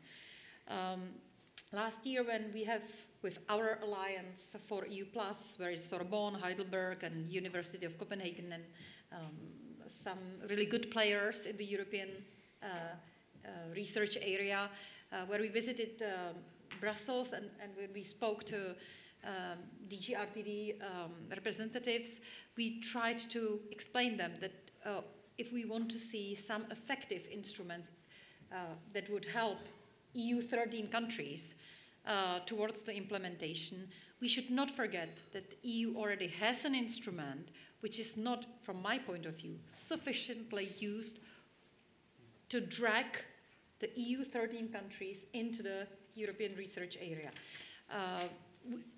The European University Alliances so far mainly cooperate in the field of education. We have plenty of joint educational programs, but the support of joint research activities, in fact, is not, from my point of view, sufficient yet, and it, I think, could be also thought through in the preparation of FP10.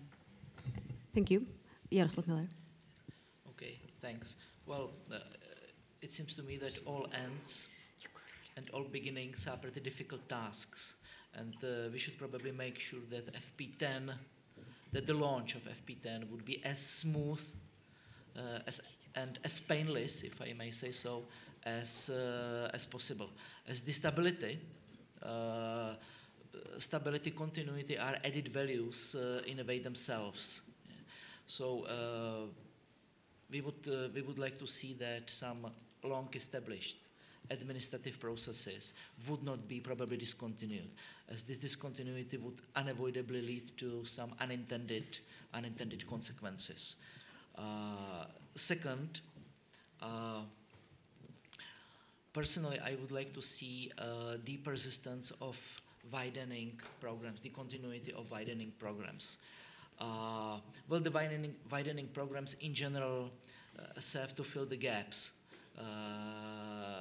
between the EU countries, the gaps between those countries that are, let's say, more successful, countries with higher success rate, and the countries just emerging innovators, if I may say so. So I really believe that the widening programs have their justification, though there are some countries that would like to see them reduced or even eliminated. Well, and of course the story goes that the Czech Republic is increasingly successful in this particular field. And third, I would like to see, let's say, more money, more lavishly invested money into ERC project, and as there is an increasing gap between growing number of cutting-edge, path-breaking applications and the number of ERC projects we are able to fund, to finance. Of course, the Czech Republic, for instance, has the ERC CZEDER, but that's simply not enough. So I really believe that the ERC scheme badly needs more money to fund, to finance, to support financially cutting-edge, innovative projects whose number is really increasing. Thank you. We will move a little bit forward. David Honis, in your opinion, we touched it earlier in the session, but are there adequate conditions for supporting top research teams in the Czech Republic? And maybe what is the key to keep the excellent researchers in Czech institutions, both Czech and other nationalities? Thank you very much. It's actually a very sensitive question. We already heard it, and it's, I think, touching the topic at a very, very sensitive place. But of course, the conditions are obviously, they are very good, because there are many aspects why researchers, students are happy to work here. The level of scientific freedom is incredible in our country. There is a lot of independence at the research, both at the academy and I believe also at the universities. But obviously, one of the weaker parts is the funding. And here I would a little bit connect it with what Pavel said at the first expose, because obviously, yes, there is a funding, and what's very important is the funding structure. But what we are facing recently, I think the institutional support is important as well. And I don't want to be crying here, because we all know that it's not the topic we should talk about a lot. But we all know that in recent, let's say, 3-4 years, the institutional funding, because of the inflation, has lost about 1/3 of its value. So it's actually increasing everywhere. But I totally agree that the funding structure is critical. And it's also very important, and this strategy is very good to support excellency, because we need to support excellent research. But what we have to support is obviously the excellent research at now, but I think more importantly, excellent research in the future.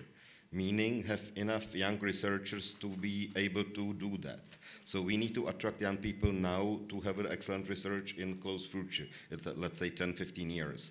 And for that, I think we need more schemes, better distribution to support these people, because only few, let's say, excellency grants that are supported by Czech Science Foundation at the moment is definitely not enough to cover this. And I think the schemes specifically designed for younger researchers are desperately needed through this. And we can call it excellency or not, but the excellency always stands on a solid ground. So we need some solid ground for the future excellency to grow from. It doesn't grow from nothing.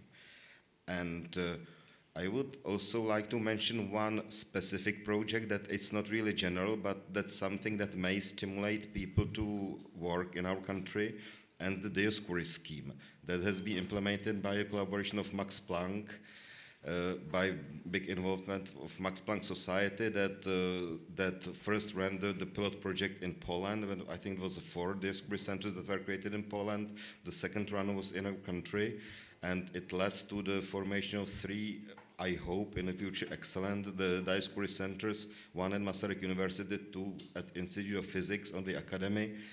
And this is one of the ways how to attract people. The fact is that originally it was designed to attract foreigners, foreign or international group leaders to come to these countries or our countries. But in fact, in all cases, it was actually expats that were returning home. But still, I don't think it's bad, because even if Czech or in the other case, Polish scientists find a way home, it's always good, because then they are likely to make an excellent research in this part of the world. So thank you. Thank you, Milena Králíčková. I would like to add something maybe from the perspective of university, because I believe that you also fight the leaving of excellent scientists to some different places. Yes, unfortunately, Charles University also experiences from time to time some excellent young researchers mainly leaving to abroad. But I have to say that we also fight for the opposite. You probably will know the organization Czech Expats in Science, Czech researchers anywhere in the world. They are beautifully connected. Charles University, the same way like, for example, the Department of Organic Chemistry and Biochemistry of Academic Science, they also support this organization. And we connect with the Czech researchers abroad, and we try to attract at least some of them back. So the movement of researchers is something natural. We just need to be aware of the fact that we really need to fight for sufficient institutional funding to be able to keep the best researchers at home and to attract at least some from abroad back to our institutions. Maybe I would like to mention one thing. If we speak about conditions to support, for me it's important also to speak about the support of technology transfer. It was mentioned during the CELA's presentation. In fact, not many people gave the hand up, but I think it was because we, in that moment, were not, I, for example, didn't know exactly what you're asking for. And I have to say that there is a lot that was done and is being done about the technology transfer on the level of government, because the Ministry of Helena Langšádlová, Pavel Doleček, they recently introduced the reform steps that will support technology transfer in Czech Republic. There's a lot which is done at the level of higher education institutions. For example, Charles University already for a few years has its own spin-off that creates its spin-offs. Masaryk University created a spin-off company, I think last year, yeah, it was 2023. I see here colleagues from faculties that are really active in producing patents and licensing them. So a lot is being done in Czech Republic in the technology transfer. It supports the excellence, I'm pretty sure, and I'm really happy that Ministry and Minister Helena Langšádlová and her ministry is introducing now steps to further support the technology transfer in Czech Republic. It's kind of reform which will go step by step in these aspects. And I'm really happy that Minister of Education is also, I think, paying attention to this topic, and it is something which is developing in Czech Republic recently. Thank you. Jaroslav Miller. Yeah, thanks. The Czech Republic can offer many assets and advantages if compared to neighboring countries. The Czech Republic is a relatively safe country. We have invested a lot of money into our impressive research infrastructure some decades or 15 years ago, but we still have to improve in a way the global recruitment, which is not primarily the task of universities or research institutions, but it's the government's task. It somehow presupposes the close collaboration between, let's say, several ministries, between the Ministry of Education, between the Home Office, or the Ministry of Interior, and the Ministry of Foreign Affairs, at least. I'm speaking on still rather complicated visa procedures. I'm speaking on still rather limited personal capacities of consulates in priority countries, and so on and so on and so forth. So researchers who are dreaming of scholarships or the new home even in the Czech Republic are really facing some administrative obstacles to be removed. We, together with Milena, are currently discussing some measures to be adopted, and I very much hope that the situation will be probably better soon. So that was the first thing. And another one, like Martin Luther King, I also have the dream.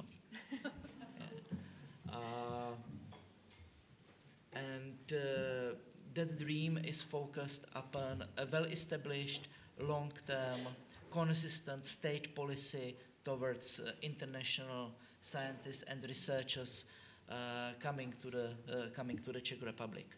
Neighboring countries, mostly Western countries, usually have had such a policy since 50s or 60s. So let me mention just one example of the Alexander von Humboldt Stiftung in Germany.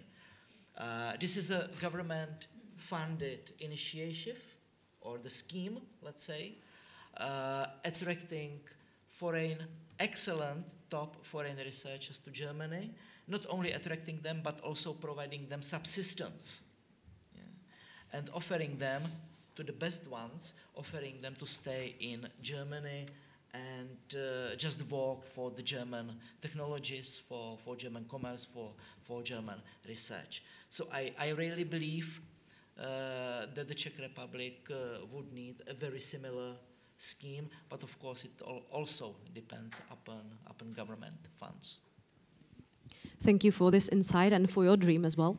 Ladies and gentlemen, you have the opportunity to ask questions, our panelists, in this block, so maybe you can prepare yourselves, or even now, okay? We have a lady in the yellow pullover, or what is it? Thank you. Hello. My name is Ivana Kirby, and I represent the private consultancy company who is helping research entities to prepare the projects. I'm also a very talkative person, but I will try to keep short. First of all, I would like to draw your attention to the fact that Czech Republic has been rated AA very recently as a country, which is higher than United Kingdom. So I think there is like a lot of space for optimism. The second thing is that from my experience, there is not a problem with absorption capacity, which means there is a lot of projects that could be applied and supplied. But there is a problem how to write a project in terms of the good and successful application.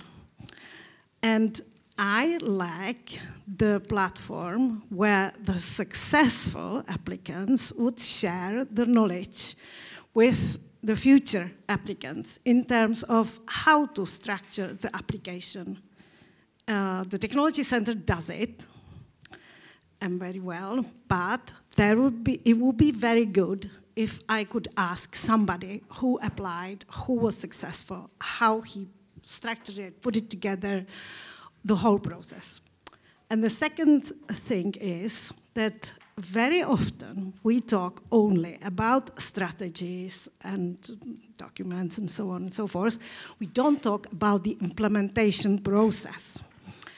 When we applied and the project wasn't successful, the commentaries from European entities was also that we wouldn't be able to run and manage the project.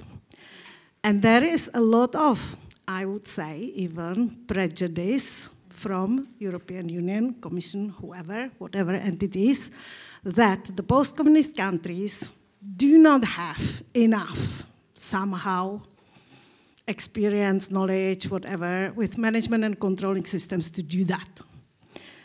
And I think this is also something we should talk about and maybe push to fight this prejudice, because, for example, the structural funds management controlling systems were in 2003 for the programming periods, 2004 and forward, were set up based on this prejudice, which hasn't proved to be true. Now we talk about simplifications 20 years afterwards. So, thank you. Actually, you are absolutely right. As the successful researchers really may train the future applicants, and the good examples usually produce better results. Yes, you are absolutely right. Actually, there is such a platform, probably not covering the whole Horizon Europe program, but I can illustrate this on ERC actually. Yeah, in the Czech Republic we have a relatively efficient program, which is, I think, arranged by the Technological Center, and annually, past researchers, past successful applicants are providing training to future applicants. Yeah, so this works more or less satisfactory, I guess. And secondly, I totally agree. Well, in this country there is an emerging administrative infrastructure providing support to the applicants and to research teams. Yeah, there are also some programs funded from the cohesion funds, like Stretin Plus, if I'm not mistaken, actually run by the Technological Center. But as far as I know, not all universities, for instance, have arranged an efficient administrative units providing support to applicants from the academic staff. Yeah, so this really might be probably improved. If I may, I would like to elaborate on the prejudice thing, because I experienced the same thing. As director of Charles University, I have invited Vice Chancellor of Oxford, and now I have invited a Dean of Harvard Medical School, and anytime when they come, they say, wow, it looks great here. We have expected, I will not describe what, completely something different, because maybe they don't know the geography of Europe that well, but unfortunately the prejudices are there. I don't know the cure for that. What I can say is that I try to present Charles University everywhere abroad, even in the League of European Research Universities that is a very good body at all European levels. I try to present Charles University very proudly, but what I would like to say from the ministries here, this time I'm not asking for money, that's something unusual, but I would like to ask for a really, self-esteem at the European level. When we come as Czech Republic to the EU bodies, let us be really proud of what we are. And I know that Pavel Doleček and Deputy Miller, both of them, are actually providing this already. But I would like to see more and more ministers and deputies to be that representing Czech Republic that way, like you two are doing. Pavel Doleček, you could add something. And do we have tools to persuade the EU about our ability to run our own projects? No, I just wanted to mention maybe two remarks. You mentioned the platform, the need for the platform. I think the Technology Center does a great job, which is the national one, but obviously this is not cure for everything. I would expect, for example, on the level of Academy of Sciences, which could be more centralized, or on the big universities, that they have this platform themselves for their researchers. And they are doing that, actually. When I was part of Charles University, we discussed with Milena the internal grant support. So I think that, again, there's a level of the measures and incentives, so the level of the platforms. And I think that the big universities or big institutes, maybe the Academy of Sciences as a whole, they should provide their own platforms because they are more close to home. They are more close to the researchers, their needs, their expectations and experiences. So maybe this is one of the granularity of the system, and the one with being the EU 13 country and the prejudice. I actually wouldn't fight that. I would fight that with just greater participation and realizing the projects. Maybe one controversial thing towards Jaroslav. Does having a special widening scheme within the horizon helps us to fight this prejudice? Because we have widening scheme for 2 periods of horizon. Jaroslav want to fight for the next FP10 to have this widening scheme. We are not extremely, but we are very successful in that. But does that help the position of Czechia towards the prejudice of the poor EU 13 country? That would probably apply to cohesion funds in general. Yeah. Last, David Honis, please. Thank you very much. So with 3 very brief comments. So one, I hope it will try to answer to different aspects of your question. So, and to how the debate developed. So yes, since I was asked by Pavel to respond as a very centralized institution, which is in fact not true because we are a very decentralized institution. The institutes are very independent. However, what we are implementing, they are trying to provide support to the institutes for this and for the visibility. At our level, we are also in contact with many international institutions and universities and other places in Europe and outside Europe. And a very good platform for that is scientific diplomacy, that we are closely collaborating with the Ministry of Foreign Affairs. By the way, tomorrow there is a meeting at the Ministry of Foreign Affairs for our ambassadors that will also touch this topic about the scientific diplomacy. So it's something very important because these are people in situ who can identify the potential targets for collaboration, if you want to put it this way. And the third point I would like to make, how to become visible among European institutions, is also to be aware of our own responsibility and to try to contribute, not only to wait for what will come for us, but to contribute. And one of these things is that the connection between academics of all kinds, not only the Academy of Sciences, and politicians, and something we have to really take our responsibility and try to be active. And Mrs. Sastavoinen already said that this science to policy approach or plan is very good, and it seems like a mission impossible usually.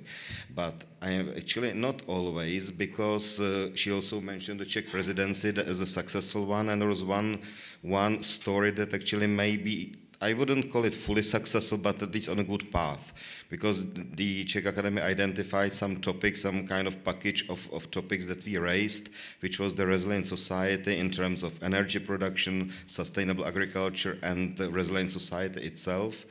And with the agriculture field, which we concentrated mainly on gene editing, at something which some part in which Europe is really lagging behind. And we managed to organize a conference, attract few European MPs and so on, and with the connection with USAGE, which is another scientific organization really involved in this.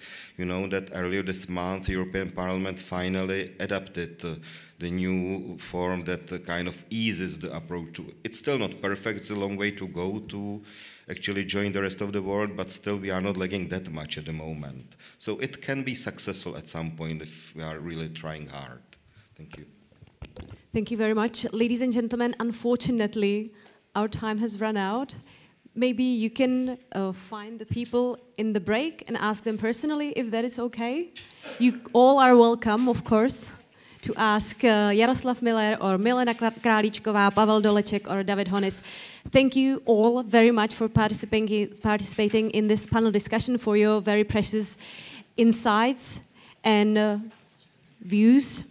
And ladies and gentlemen, now we have time to fill not only our heads, but also our stomachs. So you are very welcome to accept our invitation for lunch. But before you leave this room, please plug out your devices so that nobody really stumbles over it and get injured. Thank you very much, ladies and gentlemen. Enjoy the upcoming minutes, and we will see ourselves again in this room at 13:30 or 1:30 p.m. Thank you.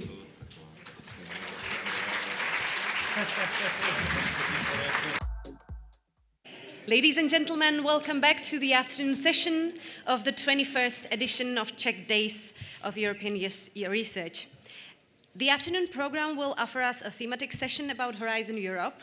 First, we will hear about Czech participation in this program, and then we will discuss changes, new features, and their impact. This session is also open for your questions, so if you have something on your mind during the presentations, keep it for later on, and I will ask you to raise your hands again in the end. So, our first speaker of today's afternoon is Daniel Frank, analyst from the Technology Center Prague, who will introduce strengths of the Czech participation in Horizon Europe. Thank you very much. Good afternoon, ladies and gentlemen. 1 year is away and I am still here. I am, but I can celebrate this small anniversary because this is my 10th conference in the role of speaker. But I hope that next year I will be changed by other person because the conference needs younger people, younger person, new faces, and so on. But I am proud that I am here today, and I would like to discuss with you one important topic, and I would like to continue to presentation in the morning, and my topic is dedicated to leadership of international research projects. But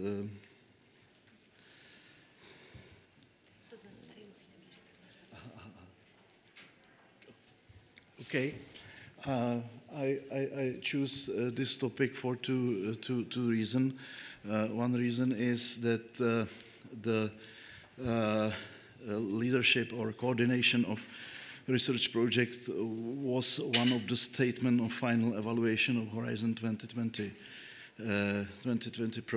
program, and coordination is a topic very tight related with my organization because we provide advisory services for coordinators, and we can in certain extent influence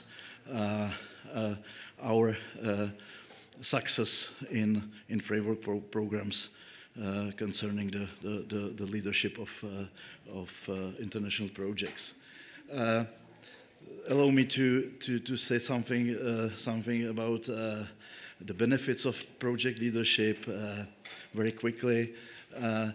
The first is prestige, prestige for coordinating institution.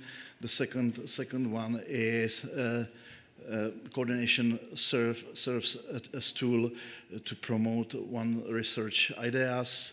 I can remember economic dimension because coordinators receive money.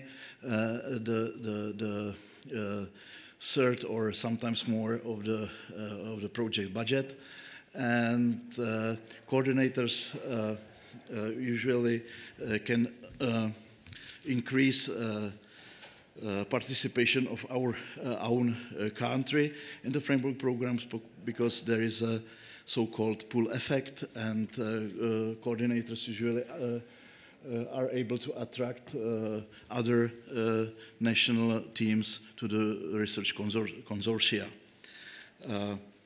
So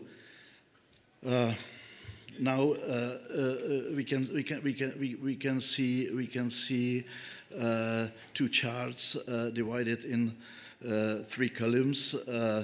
Every column symbolizes one framework programs, FP7, Horizon 2020 and Horizon Europe, and one way how to express ability or disability to coordinate projects is calculate the share of EU contribution for coordinators to total EU contribution for a given country, and you can see sorry. Back. You can see the progress of Czech Republic from FP7 to Horizon 2020, and now we have more than 40% of budget thanks to our coordinators. The rest have participants, but 43% have our coordinators. And this value is very close to innovation leaders. Innovation leaders are in blue color, and because countries are divided according to innovation capacity, innovation ability, according to summary innovation index in 4 groups of countries. And it's a positive fact that Czech Republic is closer these very developed countries. This is the same calculation, but not share of EU contribution, but share of number of coordinators to all participants. And you can see the progress as well. And one of the statements of final evaluation was that widening countries are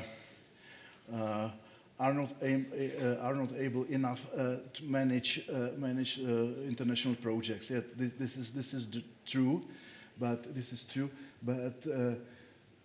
we can say that widening countries are not homogeneous group of country, and there are many differences each other in this group. So we can continue.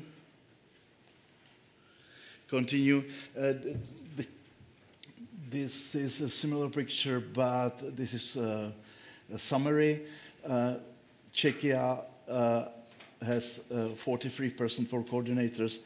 Strong innovation leaders have the very similar share of EU contribution from coordinators, moderate innovators 10% below, and emerging innovators in last position, only 25% for coordinators. What is important that the money from coordination are not only for widening, because yes, widening is very important part of Czech participation, and we have 12% of budget for coordinators from widening. Innovation leaders and strong innovators 0, because countries from this group cannot coordinate, cannot lead this type of project. But this is important in my opinion, because we have very similar percentage in research and innovation projects, very comparable, and this project creates core of Horizon Europe program. We are lags behind in ERC, but we can say that this is comparable, and this is the other parts of or other types of projects in Horizon Europe, and this is the total share of contribution for coordinators. The same values were mentioned in the previous slide. Because this is, in my opinion, one of the main message of my presentation, this similarity. And the Czech Republic differs very significantly from other widening countries in this indicator. So I have noticed here this is distribution of share of contribution in clusters and priorities in Horizon Europe. There are new member states and Portuguese and Greece, and countries are ranked by increasing share for money for coordinators in widening, and it's positive fact that we are successful in widening, but we are not dependent on the money from widening only, and we have the similar structure of coordinators with Portuguese and Slovenia. Yes, the columns are divided according to parts of Horizon Europe. You can see that we have very similar percentage for ERC in for coordinators, ERC project, individual projects, and other. And for example, other widening countries, the widening is more significant part for them in comparison with Czech Republic, because we have to prepare for the future. We will participate in framework program without widening, and this is positive fact that we have coordinators as well in other parts of Horizon Europe. This is, in my opinion, the second main message of my presentation. Okay. This is.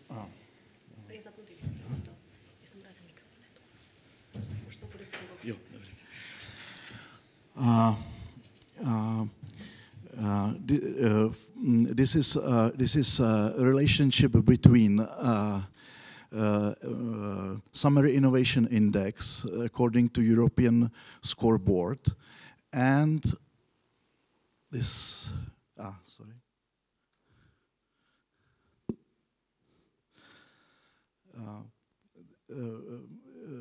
Vertical axis and horizontal axis is share of the EU contribution for coordinators, and the first graph is the situation in FP7. The middle graph is situation in Horizon 2020, and this is the situation in Horizon Europe. And you can see that the Czech Republic is closer in Horizon Europe closer to innovation leaders. It's a positive, and other widening countries here are lags behind of Czech Republic and these countries. And situation is getting better and better during the time. This is the third main message of my presentation.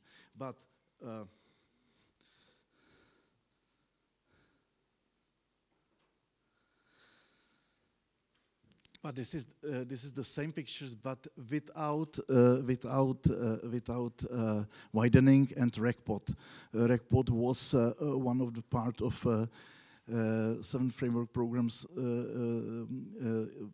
dedicated for a region with low capacity of research and innovations, and in widening. The situation is very similar. So. We are not so dependent on widening. This is the positive facts. And maybe last table, we can say that in the time we have 3 framework programs and share for share for budget for coordinators, and we can say that increase the EU contribution, share of EU contribution in research and innovation projects is positive facts, and on the contrary, decreases EU contribution in coordination support actions. This is a positive fact as well, in my opinion, and decreases share in individual projects, Maria Skłodowska actions.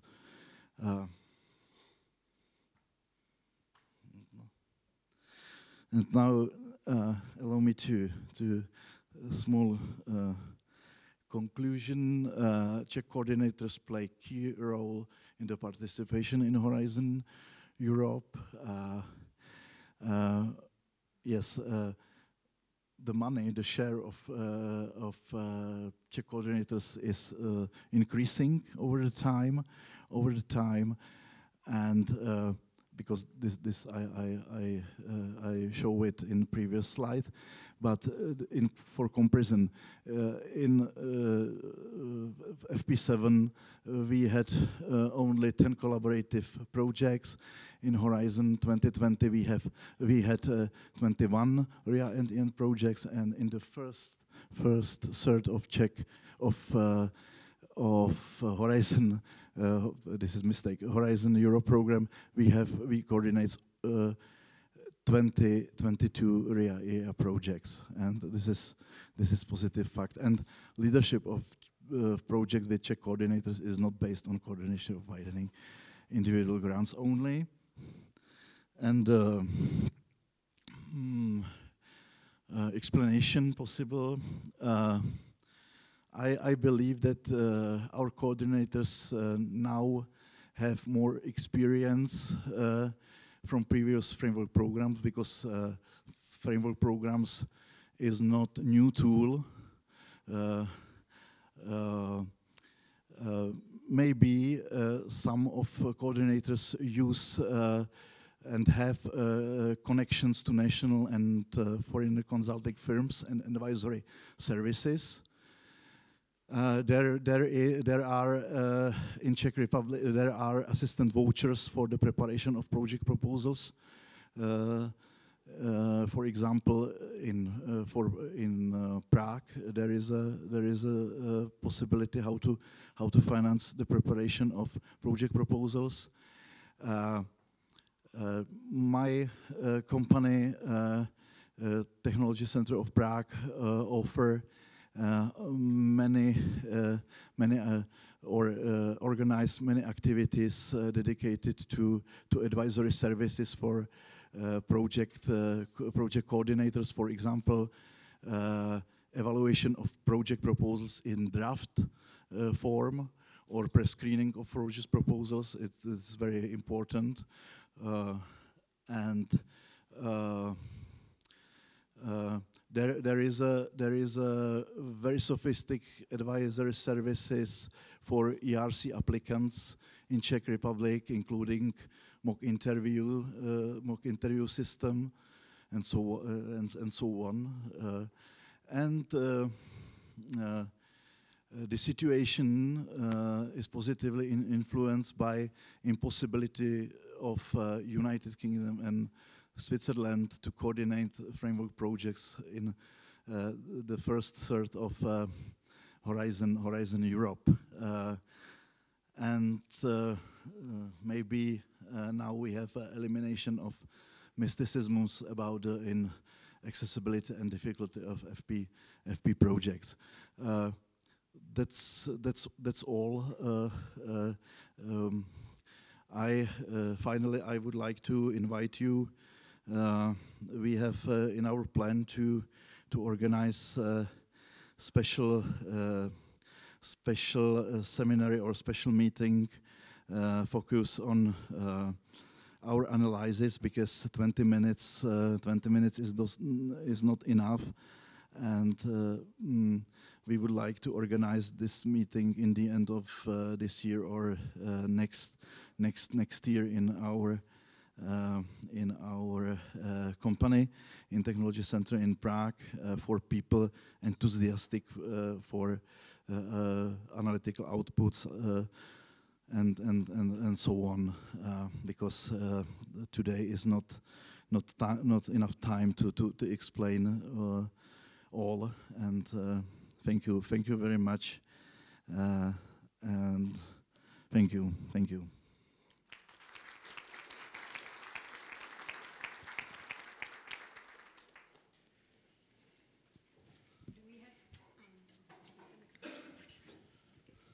Does anybody have any question for Daniel Frank? Okay, if not, it doesn't really, we don't mind really because of the time, but you will always have the opportunity to ask later on after the program is done, so in the break. Or through email and so on. Or you can use email. All good ways. Thank you very much, Daniel Frank. And now we are honored to welcome here Ulrich Genschel, the head of Sector for Simplification in Horizon Europe by the European Commission, with the change of focuses in Horizon Europe projects and some news maybe. Is this microphone working? Yes. Thank you very much for the invitation. I'm very happy to be here and talk to you about the changes we've been introducing in the last couple of years and what's in store.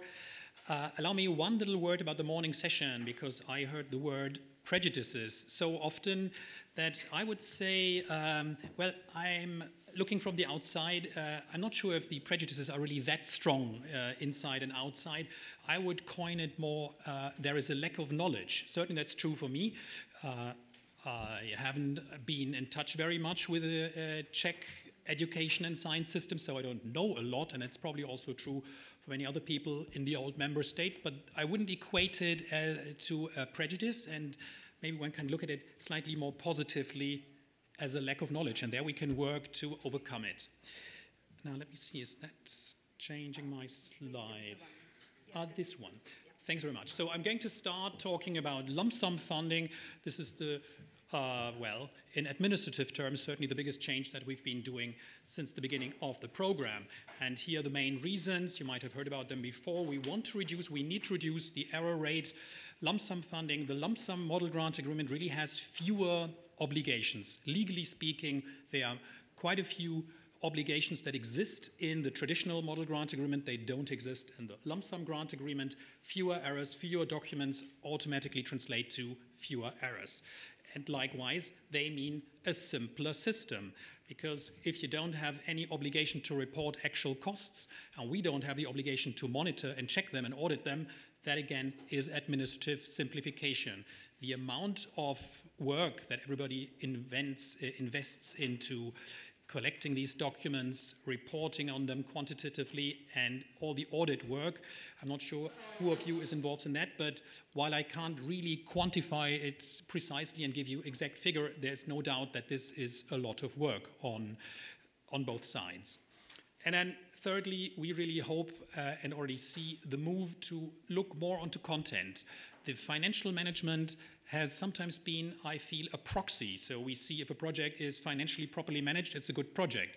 But it doesn't tell us anything about the content, the quality of the project, if we know that all the financial rules have been followed. So following up on projects based on their content rather based on the question of have they followed every single financial rule properly is moving in this direction. And then lastly, and really also importantly, and maybe again, could be that some organizations in Czechia are concerned about this. We see a general pattern. In FP7 we saw it, and in Horizon 2020 we saw it. There is a few small group of institutions that have a lot of grants, 100 grants or more. Those are the institutions that have dedicated offices, they have the experience from many, many grants, how to run them, and indeed they don't make a lot of errors.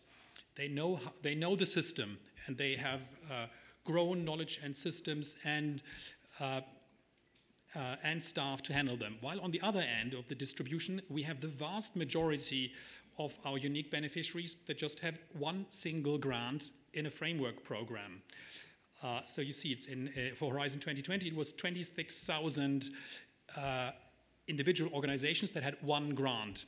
Now, if you have one grant in 7 years, you cannot be expected to develop any dedicated structure or gather the experience that's necessary to know all the complex rules. So there, you need a system that works the first time you use it. And since that is this participation, this is mostly newcomers and SMEs and other small public organizations, we really cannot expect them to deal with this actual cost system properly. And we also see, Court of Auditors is also telling us every year, they are having a very high error rate, which of course comes back to them if they are audited and they have to correct all these errors. So it really makes the system complex, and we want a system that works for everybody the first time they use it. This is where lump sum funding is stronger. So how does it work? In a nutshell, I don't have the time to go into detail. We try to design the process as similar as possible to the existing model, because everybody, or many people, know the traditional system. We use the same application form, the same grant preparation principles, the same processes for amendments, and of course also the same reporting template, with a few exceptions. For example, in reporting, actual costs and resources are not anymore relevant, and these sections in the templates are also labeled as not relevant or not applicable for lump sum grants. The key differences are that you need to define upfront what your lump sum is. You have, as I said, you have no reporting on costs and resources. There are no financial audits. Even those organizations that don't make a lot of mistakes, they are still, of course, subject to audits, and they still complain to us that these audits are really a pain or are really causing a lot of work to them. So this is not going to happen with lump sum grants at all. Instead, your financial statements are generated automatically after you've declared which of the work packages of your grant have been completed, and then payment happens automatically against the accepted completed work packages. So that's the system in a nutshell. What we've seen in practice in terms of the payments is that the vast majority of the lump sum work packages that have been reported so far as being complete have been honored by 100% payment. That is nearly 99%. And in other words, what we've seen in more than 1,000 work packages that we've been paying so far, we've seen just 12 that have been partially paid. In fact, we've had no case so far where we didn't pay a work package at all. All of these 12 cases are partial reductions. So at the level of budget, I'd say we probably have a rejection rate that is way below 1%, probably closer to 0.1 or 0.2%, translating into my statement that there is really no evidence to say that lump sums come with an increased financial risk for the beneficiaries. If anything, the rate of payment of projects is probably higher than what we have in actual cost grants. How have we been rolling out this new scheme? Very prudently at the beginning. There was a lot of calls from big stakeholders and member states to be prudent about it. It's new for everybody, we agree. So we've been using it hardly and at very low level in 21 and 22 at the beginning of the program. And then since 23, since last year, there's the first significant wave. We are using it significantly more, especially in Pillar 2, in the 6 clusters. And there we are using it mostly in small and mid-sized projects. We are now seeing that ERC is going to join in 2024, and so is the EIC. Both of these schemes have published their work programs for 2024, and you see that lump sum grants are used also there now in a significant way, bringing the total use of lump sums to an approximate 30% in the 24 budget. And we've had our commissioner and also DG RTD confirming that our aim is to reach 50% by the end of the program, of course subject to continued careful monitoring if the system continues to work as we want it to work. Here you see what we've signed so far and what we expect to see. There have been already some 5,000 lump sum proposals, 1,300 grants signed, 400 completed.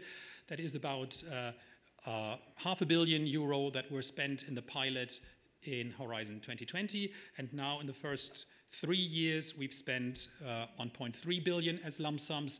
As I said, this is now going to increase further year by year. And in the stats on the lower panel, you see that the vast majority of that money is going to smaller projects for less than 5 million euro. That was also a recommendation to be careful with the bigger projects. Also, we know the very big projects are logistically more difficult in lump sums, at least to start with. We have less experience with them so far, so we don't want to exclude them at all. It's just that we have less experience, and therefore we are a bit more careful on that side. Recent developments include the dashboard. There has been a lot of discussion on the dashboard for personnel costs. It's a necessity for us to allow experts to get some orientation on what is a normal personnel cost in an EU grant. So we use the data from the actual cost grants and show statistical averages and, ranges of what we consider normal grants, and ask applicants to justify in case they are above this statistical range. Of course, there have been some teething problems. We've re-released this. We're discussing this with the NCPs. There will probably be a few more tweaks left and right, but in general, this is going to stay. Instead of the financial audits, which I mentioned are not going to take place, we are going to see ex post technical audits. These are principally possible already in the program, have always been legally. It's all in the model grant agreement, but they've hardly ever been done. In fact, probably as good as never, and we want to revive this practice to actually look at the implementation of projects after they finish to check have they been properly implemented. And given that this is an obligation that every grant has, not only lump sum grants, we are going to apply this to all our grants, including the actual cost grants, because we don't want to have that divide where we keep in people's heads that, an actual cost grant, the only thing that matters is that you spend the money well. Nothing else counts. In lump sum grants, you need to pay really attention that you deliver. Now, of course, you need to deliver all grants as agreed in the grant agreement, and the financial management, that's on top. That's simply, as I said, there are more obligations in an actual cost grants. There is, in fact, there's, as a result, more administrative work to be done in the grant implementation phase. And we have, from the European Court of Auditors, some recommendations.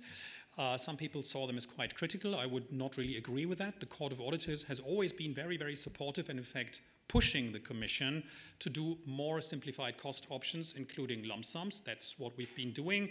And now the Court has been doing what their job is, to look at how we implement it and give us some recommendations on how to improve. We are following up on all of those, and we'll address them together with the recommendations we get from our stakeholders. There is a lessons learned exercise going on, and, we acknowledge lump sum funding is new. We really work on the basis that decades of funding took place with the actual cost system, so it's really deep in the institutional knowledge everywhere, and that's when you introduce something that is a new concept, this is what you need to deal with, and so that's a slow process. You can't do it from one day to the other.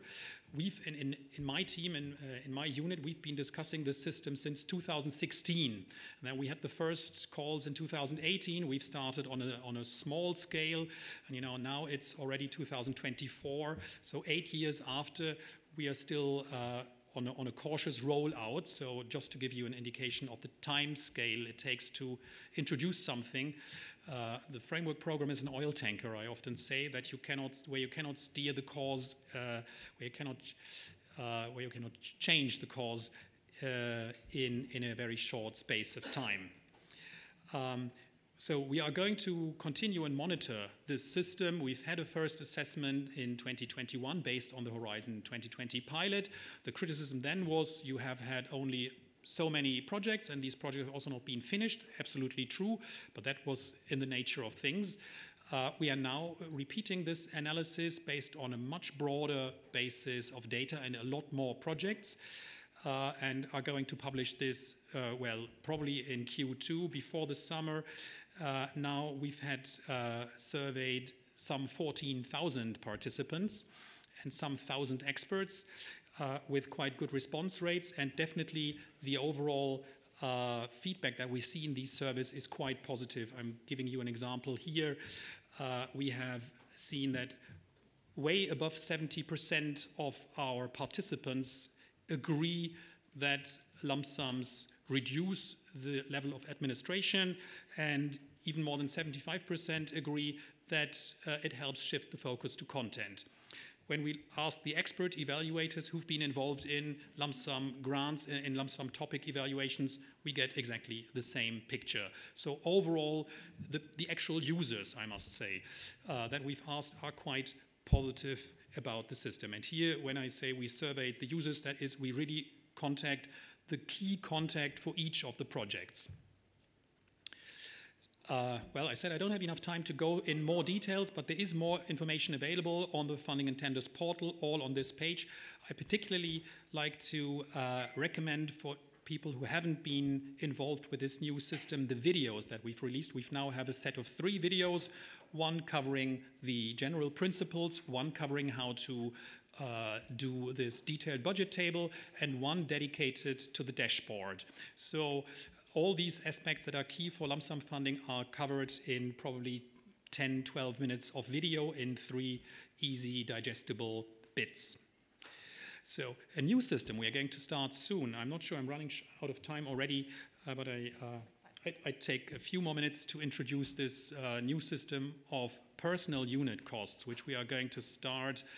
We're going to launch officially now in the R&I days, end of March, 21st of March. Our commissioner is probably going to announce the launch, and then it's going to be usable as of 1st of May if you are interested. And why are we doing this? Now, personnel costs account for roughly 2/3 of a grant on average. So the lion's share of a grant are personnel costs, and they are also by far the biggest source of errors. The rules that we have in actual cost grants for personnel costs are by far the most complicated. And if you go through the model grant agreement or through the annotated grant agreement, you'll see dozens of pages of rules that only explain how to properly calculate personnel costs. So they're really complicated. Having a unit cost would make that a lot more easy because we upfront agree on a daily rate. And the only thing that would be left to calculate, or the only thing that would be left to monitor and report would be the number of days worked. Here's a summary of that system. The daily rate would be calculated based on the last closed account of a beneficiary. It would then be applied to all the staff in that organization. And the organization could declare interest, we approve the rate, and from that point in time they use this daily rate. If the organization doesn't like the experience, if you find it doesn't deliver what you wanted it to deliver, you can go back to actual cost. So that is also our intention, to give a low threshold entry point. You can try it out. If you don't like it, you can go back to the actual cost system as it exists. And in any case, it's an entirely optional voluntary system. If you do nothing, you will continue to use the system as it exists today. I was also asked to give you a very short state of play on blind evaluation and rebuttal pilots. So the blind evaluation pilot we started because, well, basically it's on a legal basis. The member states asked us to do it. And the idea is, of course, to see, is there any obvious biases in the system, in the evaluation system? We had 16 two-stage calls participating. They're all closed now, but the last ones only closed this month, so the evaluations are still ongoing. By and large, the feedback is that the applicants were successful in not disclosing at the first stage their identities. That is a new admissibility criterion, of course, in a blind evaluation. The whole idea is the evaluators are not aware who is applying, so these identities must not be disclosed in Part B of the application. And most, in fact, were successful in that. Later on in the second stage of the evaluation, of course, the identities are again going to be visible. The second stage evaluation is, in other words, going to take place and going to go through exactly as always. Right, so I think there's, in other words, this analysis is still ongoing, the pilot is still ongoing, and any results and also on the future, whether this is going to be continued and at what scale, that's for maybe October or towards the end of this year. The rebuttal pilot, in contrast, is already more or less finished. We had 4 calls. The objective was to make it more transparent and to give applicants the opportunity to tell us, or to tell the experts where they were wrong, to remove misunderstandings. And you see this extra procedural step here in the flow chart of the evaluation process. So after the standard evaluation, we share the individual assessment reports, and beneficiaries, and applicants then get the opportunity to write a rebuttal before, and the experts are going to take into account this rebuttal before they take a final decision. Now, you can, of course, the one obvious thing is it will help applicants make their voice heard, but of course it's an extra step. It means extra administrations. The experts will have to come back a second time to the same evaluation necessarily. So there is more work involved. And what we see is that more or less every applicant has made use of this opportunity. So like close to 100% of applicants use the opportunity to tell the experts what they thought about their reviews. I don't have it here as an official point, but I think what I can let on is there was very little measurable effect on the final outcome. So there were very few, if any, clear cases where this system actually changed the decision from funding to non-funding or non-funding to funding. So the final decision, after all, you must imagine if you have a ranking list, it's only about the few proposals that are really just above or just below the cutoff line where the budget ends. So anybody who is high up or anybody who is very low in the ranking list is unlikely to change to change the assessment so drastically that it actually changes the position in a practical way. And last point here is that the rebuttal process that has been part of the accelerator in 23 has been discontinued. So for the time being, there is no rebuttal going on. And well, the decision on how to do this in the future is currently hotly debated inside RTD, also definitely taking into account this resource issue, because no doubt the agencies told us this takes more time and takes more resources. So that is also, of course, a consideration that we have to take into account. Thank you very much for your attention. I'm happy to take any questions and looking forward to the panel.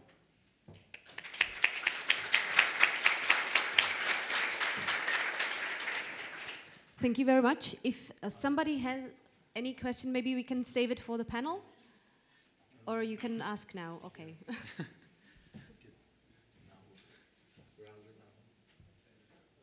have a small question. For our analysis, we use eCorder database, and in version for Horizon 2020. The database contains lump sum data. We can distinguish the projects with lump sum regime. But for Horizon Europe, this type of data is missing. Why? Do you have any information? Or? No, the Corda database certainly has that information. It is just now in a different way. The identification of lump sums initially was through the type of topic. So you had topics that were lump sum topics. And this has been discontinued because we want to mainstream them more. A topic can use lump sums, or it can use actual costs, and can use unit costs. Where you see it now is the type of model grant agreement. And I think Corda, certainly the Corda version that I use, has that information, the model grant agreement. You know, we have 3 corporate model grant agreements. It's not limited to Horizon Europe. It's the lump sum model grant agreement, the standard or actual cost grant agreement, the unit cost grant agreement. And you find that type of model grant agreement that you find associated with every grant in Corda.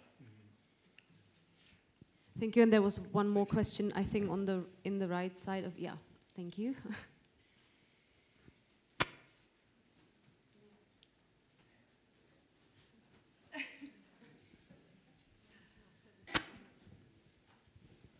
Andrej Hradil from Masaryk University. I have a question, actually two questions. First, you clearly stated in your presentation, which is unfortunately, I guess, not legally binding.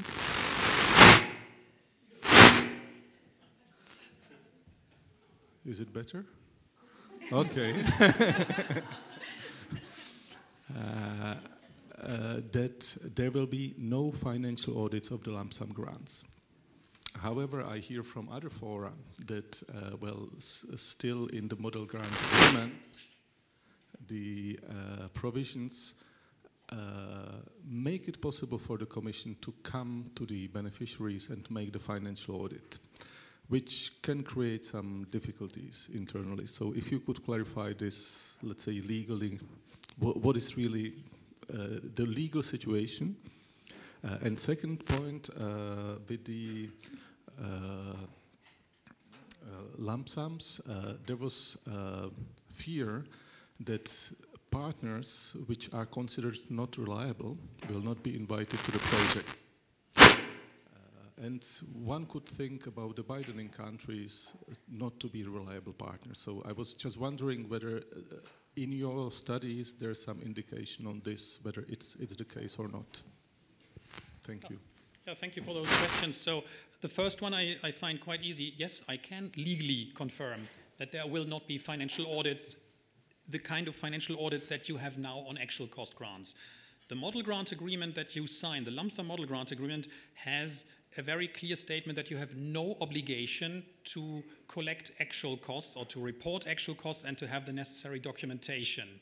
There is indeed, and this is a bit unfortunate, I've been in discussion with the legal service and DG Budge now for quite some time on this. There is an unfortunate article which I hope we can reword. I have discussed this so much, and I'm not a lawyer, but that's why I know it's Article 25.13, in case you're an expert. Huh? This article in the lump sum model grant agreement gives the right to the EU authorities, and that's in particular the European Court of Auditors and OLAF, the right to audit the project. And now that cannot be taken away because any funding, any EU funding is, legally speaking, must be accessible to audit. So the audit authorities retain the right to audit any project, including a lump sum project. Now, however, that is not going to be a financial audit as you know it, because there's also, well, very, very legalistic wording in there, which says that, okay, they can look at the documentation as far as relevant to the grant agreement signed. Now, and the grant agreement you sign is one which clearly states that you don't have this kind of documentation. So that, in other words, what isn't relevant, what isn't existing for your project cannot be audited. And while, of course, they retain the audit access right in case you have, in case there is fraud, they can also, for statistical purposes, look at something. They can also look at whether, indeed, the kind of general assumptions that you made for your budget correspond to reality. While this is not going to have financial consequences for your individual project. And well, the most legally binding document there is, that is the corporate guide on lump sum funding, which very clearly states the same thing. There is not going to be a financial audit. We don't have an annotated grant agreement for lump sums, but we do have this corporate guidance. It is really valid for lump sum funding as the Commission is applying it. This guidance very, very clearly states there is not going to be financial audits. So I think if later on there's anybody coming to you and wants to do a traditional financial audit, I think with this model grant agreement and with this corporate guidance in your hand, I don't see any court that would not give you right in refusing this financial audit. Second question, well, yes, there was a question from the beginning. In a way, I never fully understood it because it's sort of indirect. There was this idea, okay, there's higher financial risk with lump sum grants, and therefore people want to avoid this risk. One way to avoid this risk was going to be to, for example, have less ambitious projects. Now, the evaluators that we asked, they say, no, the quality of these projects and their ambition is the same as always. We don't see a difference. And then the other main concern was, well, people are going to offset this higher risk by not cooperating with newcomers and unreliable partners. Already in our 2021 data, we saw no evidence for that. And currently, indeed, we're looking at this again. We see that, for example, the level of SMEs is exactly the same. To the extent, I mean, these statistical analyses are actually not easy because the program is not homogeneous. But when we look, for example, at SME participation in Pillar 2, where we now have quite some lump sum grants, and compare their SME participation between non-lump sum and lump sum, we see absolutely no difference. And in fact, the same for newcomers. It's all very, very similar. We haven't looked at country participation because also that gets very, very difficult if you look at different program parts, and then the low number of grants for each. If you, in other words, have a small data set and you divide it by 27 member states, the significance is not necessarily there. So, but we see so far, in other words, no reason to believe that these concerns materialize. But no doubt we're going to continue looking at that. Thank you very much. You can have your seat back. Yeah. And we shall say farewell to Daniel Frank. Thank you very much. And we shall invite our speaker for the panel discussion in the afternoon. That means, along with Ulrich Genschel, we will have Táňa Hálová-Perglová here, we will have Lenka Bajarová, and we will have Ladislav Čoček. So please, could you all come here and take your seats at the big table so that everybody can see you. There should have been Jan Hrušák, as you saw it in the program, but he apologized himself from the meeting, and he wishes you a really inspiring discussion. So the topic is clear. The terms were already mentioned. It's the lump sum funding, blind evaluation, and rebuttal in Horizon Europe as new elements and experience with these elements from the perspective of the people who really have experience in these fields with all these terms. So are we all set up? Good. I would like to just very shortly introduce our speakers. So we see here Táňa Hálová-Perglová, Section Director for Cross-Cutting and International Activities from Technology Agency of the Czech Republic. She has been actively involved in international cooperation and synergies with Horizon 2020 and Horizon Europe. And she is also the Czech delegate to the AIC-AIA Program Committee of Horizon Europe, the high-level representative of the Czech Republic to Eureka, and so on and so on. Then we have Lenka Bajarová. Lenka Bajarová, who is Managing Director of Amires, where she has been working for 12 years, personally involved as Project and Dissemination Manager in many FP7s, Horizon 2020 and Horizon Europe projects. At the same time, she has been overseeing management activities in other projects with Amires involvement. Ladislav Čoček, a Senior Project Manager, Grant Office of the Masaryk University in Brno. Since 2019, he is responsible for central support of ERC candidates at the Masaryk University. He also worked as the pre- and post-award manager of EU-funded projects, again, FP7, Horizon 2020, Horizon Europe, European Structural and Investment Funds, so really experienced person as well. And he leads the projects working group of, now I don't know how to pronounce it, Charma? Charma. That sounds almost Indian. Okay. All right. So, ladies and gentlemen, please let us start with kind of like introduction to the new schemes. Ulrich Genschel already has done a good job, I think. So what is the perceived significance, in your opinion, of introducing lump sum funding, blind evaluation, and rebuttal processes in Horizon Europe? Let's start with Lenka. Thank you very much. Also, thank you very much for the invitation to this panel discussion.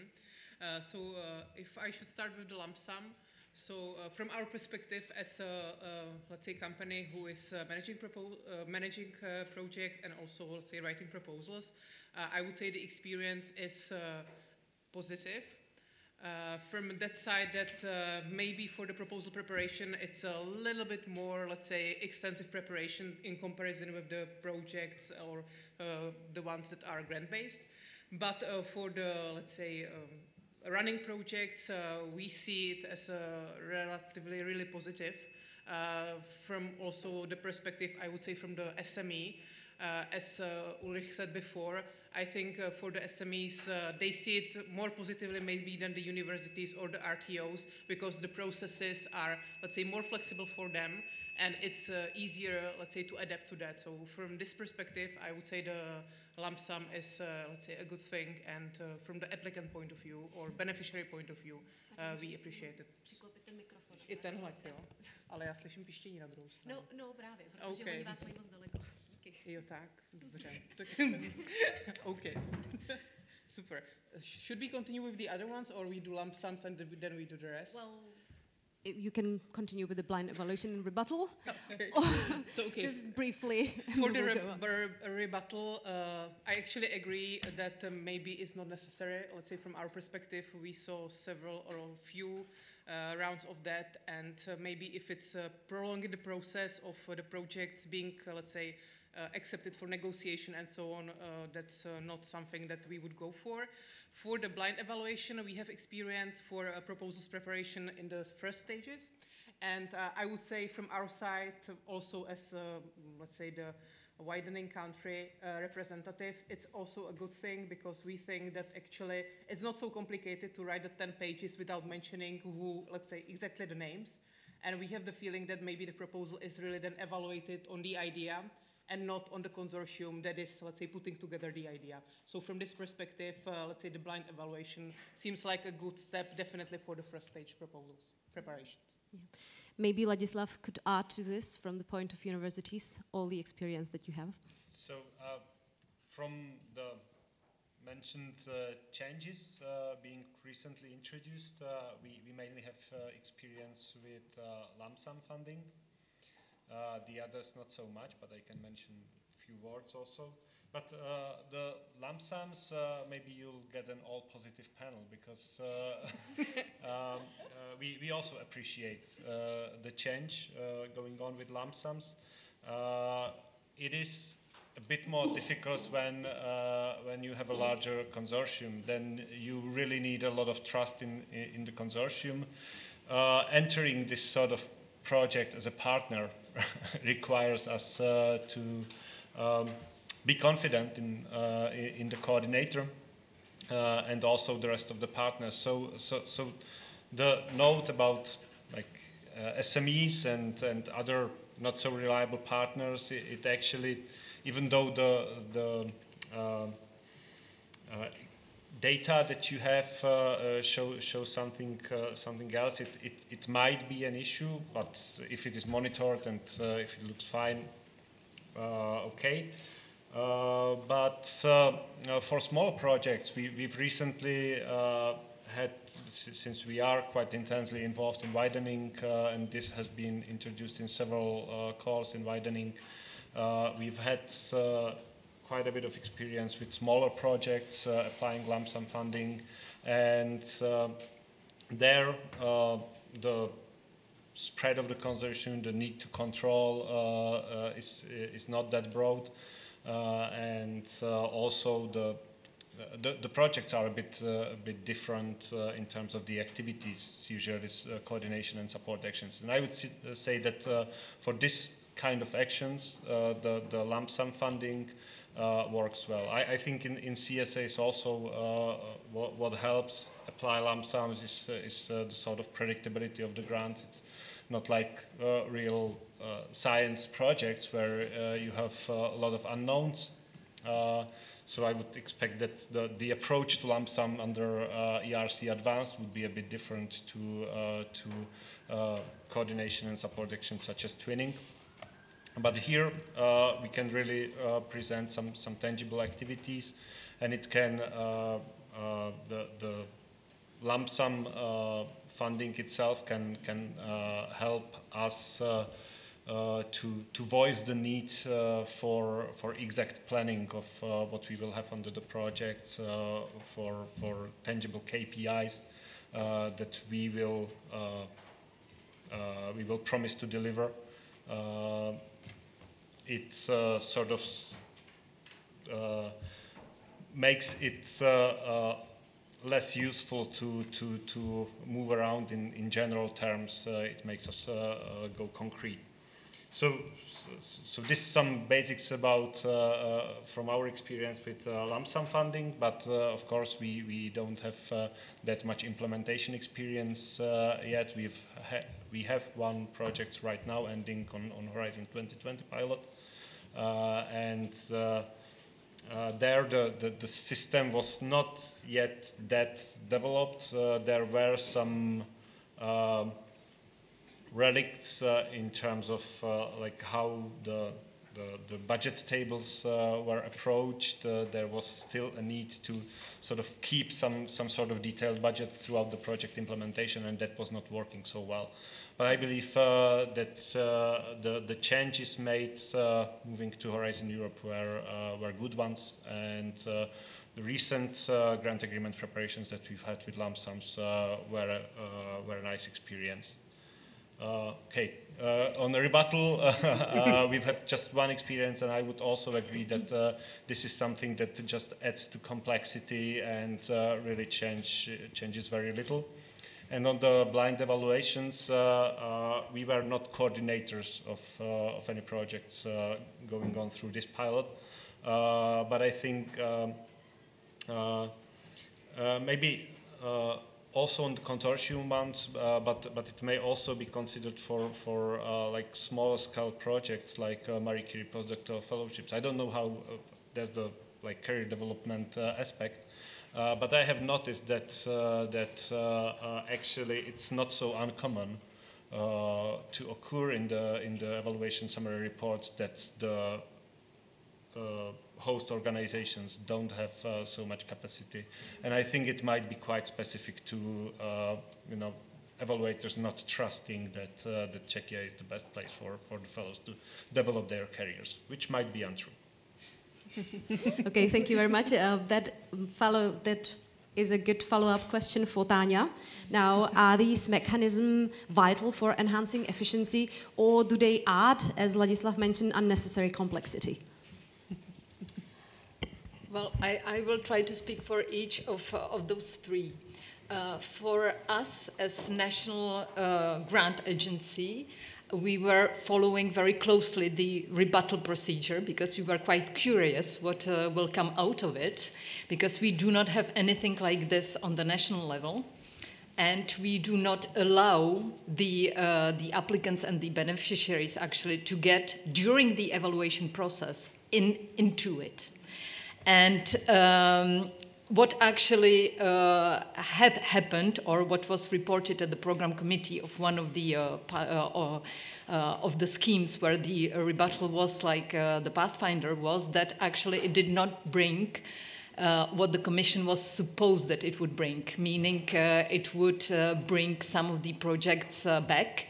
And why it was like this? Because maybe it's very difficult, actually, just to explain what you have in the proposal without introducing new aspects, or that the people who are at the consensus report actually perceive as new aspects. So this is something that that prove maybe not to be very beneficial, and this is something that it's also important for us on the national level, because we do not have anything like this, and we are quite happy that we will not have to introduce something like this, because there are already a platform to actually to say if you have some kind of remarks, but after the evaluation process. I would like to also say that the research projects are, the evaluation of the research project is very complex. And of course, sometimes you have two evaluators which are for the project, one which is against, which is completely fine. I mean, it's, the research is quite a subjective thing. It's not like when you are buying some kind of equipment, and when you have just the ticking box, yes, you fulfill it, or no, you don't fulfill it. So this is for the rebuttal. For the blunt evaluation, I think that this is something which can happen on the international level, but on the national level, it would not really make sense. On the international level, it happened, this pilot happened because there were countries who actually introduced this, this question of bias. They were really afraid that they are biased in the evaluation, so I think that it makes sense to try it and to see what comes out of it. But on the national level, not really much. And for the lump sums, I think that this is something that we would love to do. But for the moment, we cannot because of our law, which says that we can only finance eligible costs. So we are very happy that the Commission does it, that you are paving the way for it. And we hope that it will bring also changes on the national level. Thank you very much. So what are, if you could like sum it up, the key benefits and challenges of these new schemes from your perspective within Horizon Europe? Ladislav, maybe you could start. So speaking about lump sums, I would say that like really the flexibility of financing the implementation of the project is a major benefit, and I would say that it's been mentioned that personnel costs are the majority of costs typically in all Horizon projects, and there's a very high overhead connected to actually claiming personnel costs in Horizon. It's simply difficult to make the administration of personnel costs right. And speaking from the experience with these smaller CSAs, we often need to bring in and motivate people on just small, with just small effort, bring them in to contribute in a minor way to the whole of the project, and making it possible to claim actual personnel costs that would require. We are a university. We have economic units that are quite independent, and they would have to do the administration right. It would simply be quite difficult. And when we have the lump sums, we can give them some incentives and do the business as usual in principle. So this helps quite a bit, yeah, I already mentioned that in project preparation it sort of helps with more precise, more detailed planning, which can actually be helpful for implementation later. And when it comes to the challenges, what I would probably mention as the main one is the need to actually use this more detailed work plan, more carefully worked out work plan to monitor the project and work with the European Commission to actually adapt the work plan when needed. We've had this one lump sum project running for a while. We've had 2 amendments on that. It needed to be carefully managed. We've had some elements in there that actually made it sort of foreseeable that we will need an amendment. It is it complicates things a bit that actually transfers between partners are, say, difficult without amendment. I would say that normally the recommendation is that any budget transfer between partners would need amendment, or at least it was so for sure on the Horizon 2020 call. And in that case, since it was like very early experience, the budget was not planned that carefully as we do now. So it was quite challenging. The need to really work together with the European Commission. But on the other hand, as I said, like we're mostly going to have a positive panel. working together on the evolution of the project with project officer. There's nothing bad about it. Thank you very much. Maybe we will break this up a little bit with Ulrich, because now we heard a lot of experience from the receiver side, let's say. So can you share maybe your point of view of the challenges, because you already talked about the benefits. So the main challenges that you see as the grant provider and evaluator. Well, as I think I already mentioned, we are still on a learning curve. Everybody knows the traditional system. So in the last years, what I've been seeing is skepticism, first of all. People are not necessarily immediately open to a new idea. And let me start this a bit broader. It's not only the funding model, it's also, let's say, how we do evaluations. It's the peer review system as we know it, but there is more and more research. It's not just us in the Commission. We are, in fact, very conservative about this, I would say. There is more and more experimentation. I'm not sure if you heard about the Research on Research Institute, which is a European initiative with a secretariat at UCL London. They acknowledge the fact that the system as we have it is not perfect in itself. There can be improvements. While, of course, peer review is probably the best that we have right now, it doesn't, there are challenges to it. And so they do a lot of new approaches to try and improve it further.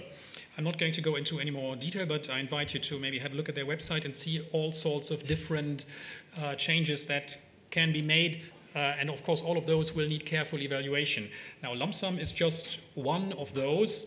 And, well, doing a blind evaluation is just one of those. And I see ourselves on that journey. We are part of that experimental journey, just acknowledging that what we have been doing for the past decades in itself is not perfect, so we try and do better. And on this journey, we will, of course, have bottlenecks. And, well, so that is the frame. And then concretely for lump sums, yes, I acknowledge that preparing a proposal with this detailed budget table is more work.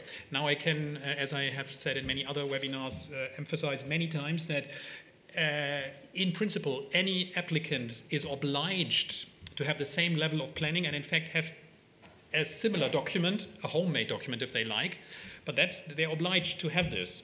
This is nothing new in lump sums. It's just that, of course, we are not controlling that you have this detailed budget planning in any other grant. Legally speaking, you're obliged to, and legally speaking, you're obliged to put it on paper and have it on file. The Commission might come and ask for it. In practice, we don't.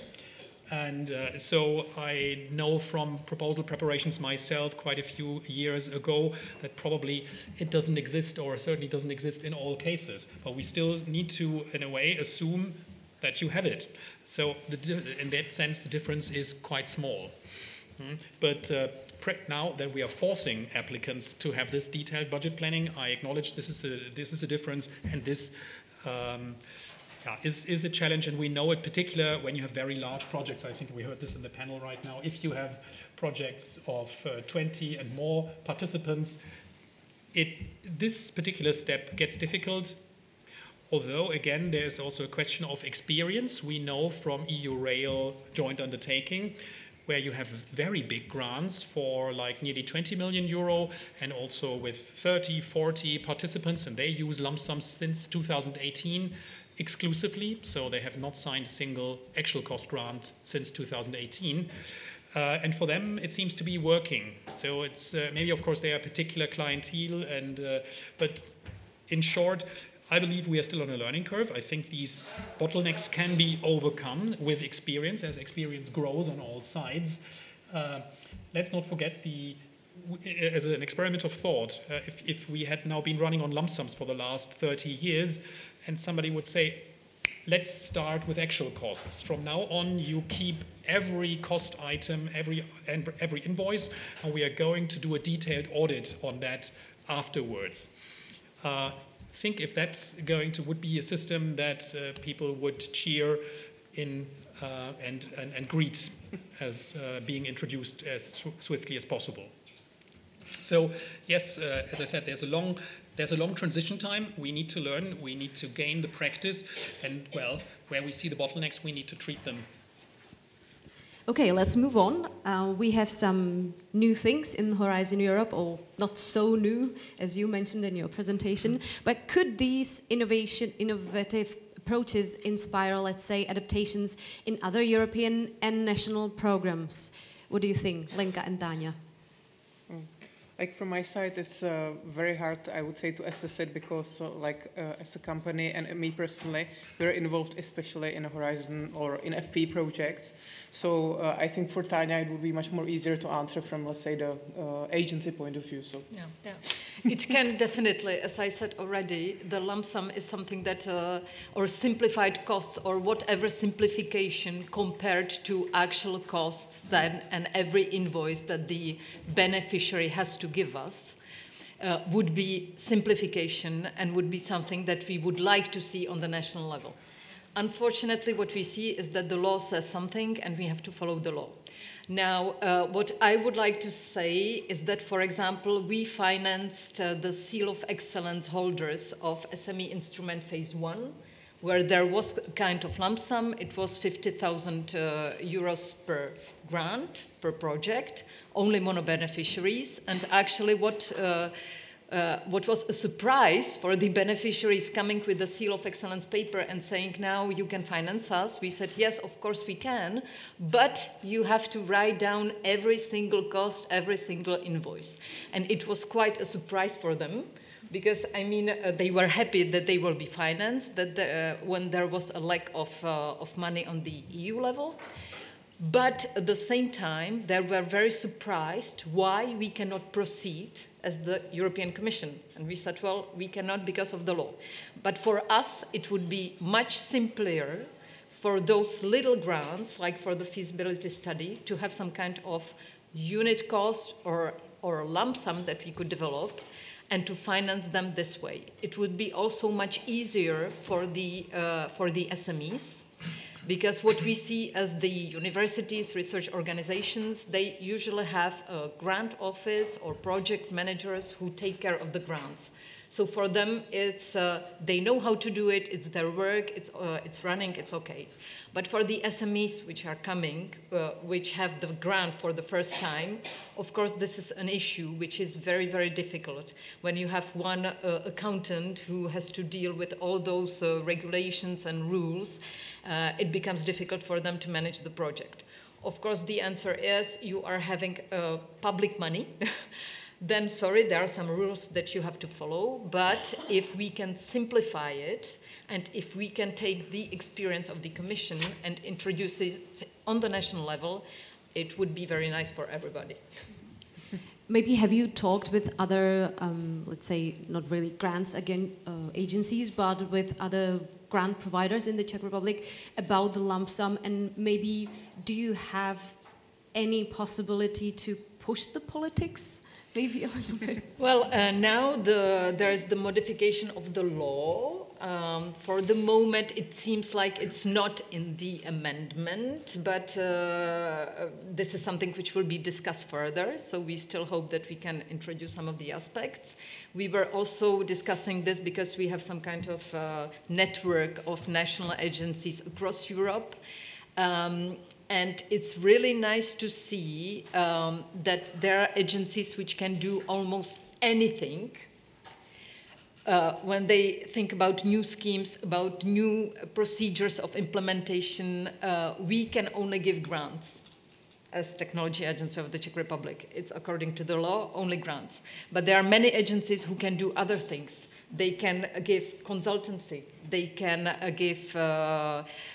they can even give equity. They are some kind of agency bank. So it gives them really a broad range of schemes how to support different beneficiaries. So but this is some kind of dream.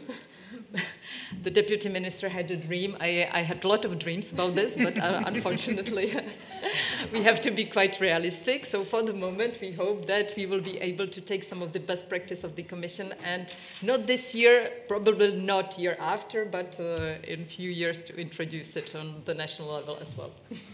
Thank you very much for this insight. Maybe it is not possible yet in the Czech Republic, but maybe Ulrich have some knowledge or feedback from other nations or other countries where are there any plans of implementing or have there been implemented the things from the Horizon Europe, these innovations, into the national levels? Well, I'm not aware of any country that has so far really taken on that system, but I've talked to a couple who are interested. So I heard similar voices as I'm now hearing here from Czechia. And again, it's often apparently the legal basis that is in the way. But what I see in examples is that you find some agencies in other countries that, for example, use unit costs. So you have at national level they prefix different levels of research salaries in a way a bit like Marie Curie program does. And at national level, this can be maybe easier than Europe-wide. Colleagues that have been in the program for ages tell me that apparently under FP5, the Commission already had a system like that, where indeed we prefixed researcher salaries for the whole program in FP5, and then it was abandoned from FP6 onwards. I don't know, perhaps because of the disparity between the countries became so big, I don't know, but until then, I have no idea about the reasons. And now, of course, we have a situation where across Europe, salaries go apart by at least one order of magnitude, probably more than that. And so any of our attempts to sort of try and unify this more has so far, at least, the discussions, the debates that we start in the Commission have always then the budget authority would always saying, no, well, you are not going to succeed with that because that's not going to be budgetary sound approach. So, but within a country, there are examples. I know, for example, that the DFG in Germany, they have a system like that. And I think some other agencies too, where at least you say how many researchers at what level you want in your grant, and that predetermines the amount. It's not for you to make further calculations. Okay, you have talked about how the lump sum funding, the scheme has been somehow worked on from 2016. So how has stakeholder feedback contributed to fine-tuning the lump sum funding? Because I suppose that there were some feedbacks you got and you implemented into the practice. Yeah, I think we really started out with hearing all the concerns. And I mean, many of these concerns are here to the present day. So that already informed us, let's start with something that is as close as possible to what people know and introduce the minimum number of changes, even though that has also disadvantage, because then you don't have really a purpose-designed system. You have a system that everybody knows and you make a few tweaks to it, which is maybe not an optimal product from the start, but so you go there step by step in incremental changes. Then, well, what we heard, for example, is, well, you have an increased number of work packages, or you can have an increased number of work packages, and therefore we increased the number of pages that you have. So we increased the page limit. We heard about this complicated amendment process, and in Horizon Europe now, this is one of the changes maybe that you meant. We have an amendment process for lump sums that is exactly the same as for actual costs. So initially, also in the Commission, you can imagine, when we introduced this, we talked to, of course, budget colleagues who are also concerned and have sort of similar concerns like, are you not far too generous? Are you not maybe throwing money out of the window? So the initial setup of lump sums was much stricter also in communication than what we have now. The idea was much more, it's black and white. Either you deliver 100% and then you get 100%, or you deliver less than 100% and you're going to get nothing, which was clear to me from the start. This was never going to work. You need a system that, where we are able to pay partially to the extent that the project was delivered. In other words, if there is, if we reject some lump sum contribution, it's more likely that we're going to pay 90%. It's not a black and white. Okay. So this, and I think that this message has also helped to reassure people that we are not going to, in fact, change the nature of the grant. That's sort of, I think, what people were afraid of. And because the ERC was mentioned, I think there in particular, there was this concern that the very nature of a very, very free ERC project is going to be damaged. And this is not at all the intention, neither, and this is very carefully discussed with the Scientific Council. I don't see any difference in any big challenge, because also in the actual cost grants, you must see that an ERC grant must comply with certain rules. And one key rule is the project must be implemented as agreed in the grant agreement. And now, if the ERC is currently able to accommodate all that flexibility, then why should they not be able to accommodate the same level of flexibility with a lump sum scheme? Because the obligation is exactly the same. You must do what is in your grant agreement. Now, how you formulate that in your what's in your grant agreement is another question. But the flexibility is not coming or going with lump sums or actual costs. It's basically the culture of how do you interpret this model grant? So yeah, how do you interpret your description of the action? Like what needs to be done, and how strict are you in enforcing that, or how strict are you in allowing or not allowing flexibility? That has nothing to do with lump sums or actual costs. But the perception of many people was that this was going to change. Here I really see no problem, but of course the proof of the pudding is in the eating, and again this will take a long time. The cycles of this framework program, this is one topic I always like to stress. We heard it in the morning a little bit. We still have many Horizon 2020 grants ongoing, and we are not yet halfway through in Horizon in terms of grants that we signed. We had a lag period, so far more than half of the projects of Horizon Europe are still going to be signed in the future, yet we are currently hotly discussing FP10, so we're, in a way, policy-wise, we're always ahead of ourselves. And this is also true when you now look at lump sums. The ERC grants, these 2024 grants, they are going to be signed in 25, towards the end of 25, even then they're going to run until 2030. So a good evaluation of how well this lump sum funding is working for these ERC grants will take until the end of the decade. So it's a bit early to therefore say how precisely it's going to work, but I'm very confident that the spirit of the ERC grant is not going to change. Okay, because this will be my very last question for this panel. What are the anticipation for the future? So we'll save that one. Now, you mentioned that the feedbacks had some impact on the lump sum changes, let's say. So I'm really interested in Ladislav Lenka's and Tanya's opinion about are such feedbacks enough efficient tool for improvement? Are the Czech entities involved enough? Are your voices heard? Lenka, maybe. Or Ladislav just breathe in. Okay, good. I would say, if I go back to the challenges, what I think we didn't mention during the discussion, and which is a very popular topic in lump sums, is the evaluation part, meaning evaluation of the proposals and evaluation of the, let's say, costs distribution and the feedback that people are receiving from the evaluators. I know that you've been receiving many feedbacks from the NCPs, because I think our Czech NCPs, the financial and legal one, really work very hard in order to hear all us Czech applicants to, let's say what we are happy with or what we are not.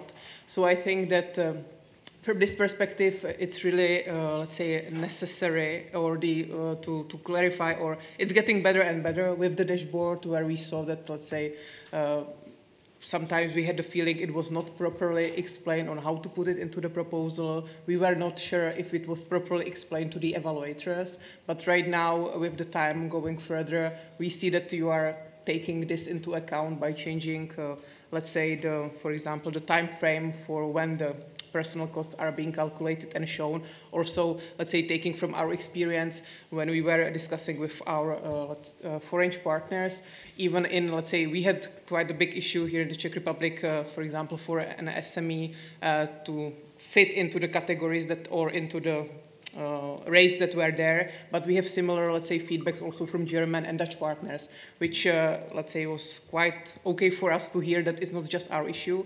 But right now, we are getting more and more there, so that's really good. And I think that's how I have the feeling that really what's being set out, especially I can say through the NCPs, that it's coming to you, to the Commission, and let's say it's being somehow implemented. As you are saying, also for us, it's a learning process with each proposal being prepared into lump sum and each evaluation coming back. I think we are learning, and it's good from our perspective to see that it's being, let's say, synchronized. Sometimes we had the feeling that results from one call were completely different to another one, and right now it seems, let's say, at least from our perspective, that it's going in the good direction. So as said at the beginning, if, let's say, you are getting this feedback and implementing it, from our perspective, that's a good way to go. And we see it quite, let's say, positively for the lump sums for, let's say, the future proposals. Also, when you were saying that 50% which will be funded in the upcoming years, that it's a good approach. So concerning the feedback and development of the lump sums, I trust in the capability of our NCPs, because they really connect with us, communicate, and gather feedback, which is then more efficiently proceeding to the European level. So I believe this is working nicely, thanks to our NCPs. And I'm aware that it might not be the case in every country across Europe, but in here, I think it might be going quite well. Tanya, would you like to top it up? No, I can only echo what was said, that our NCPs are doing a great job. For the EIC part, where it is introduced only this year, we will see what it will, what our beneficiaries or what our applicants will ask for, and how difficult it will be for them.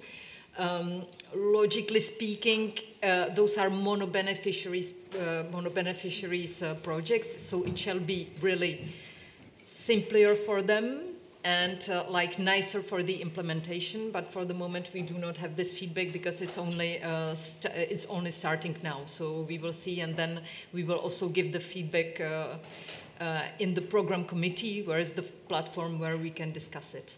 Generally speaking, I would say that we try to give the feedback every time we can on everything.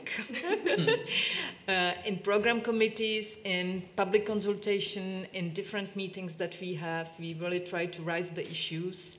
Now I will not talk maybe about the lump sums and those simplifications, but for example in the field of synergies, which is something which is very close to the Czech Republic, that we try to implement also with the Ministry of Education, the Seal of Excellence. We really have the impression that the Commission hears what we are saying and they try to accommodate. Sometimes it's not quick, but it's logical, because you have the framework, you have it for 7 years, so the legal issue is just done for 7 years and you can change it afterwards. But I would say that we are quite happy that we can express our feedback and that it's heard. Thank you very much. Now we will have time for the questions. So is there anybody who has some question for the new elements of Horizon Europe, or not so new, old new, lump sum funding, rebuttal or blind evaluation?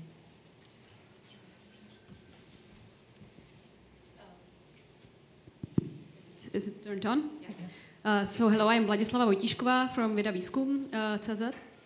Previously I worked as a project manager at the Charles University, and I have a few questions about the lump sum and the personal unit costs. I would like to ask, you said it's complementary. How to understand it? Does it mean that if you have lump sum, you still have to respect the directions that are given by the personal unit costs? That so it's not like lump sum for the personal costs, but there are some rules for that.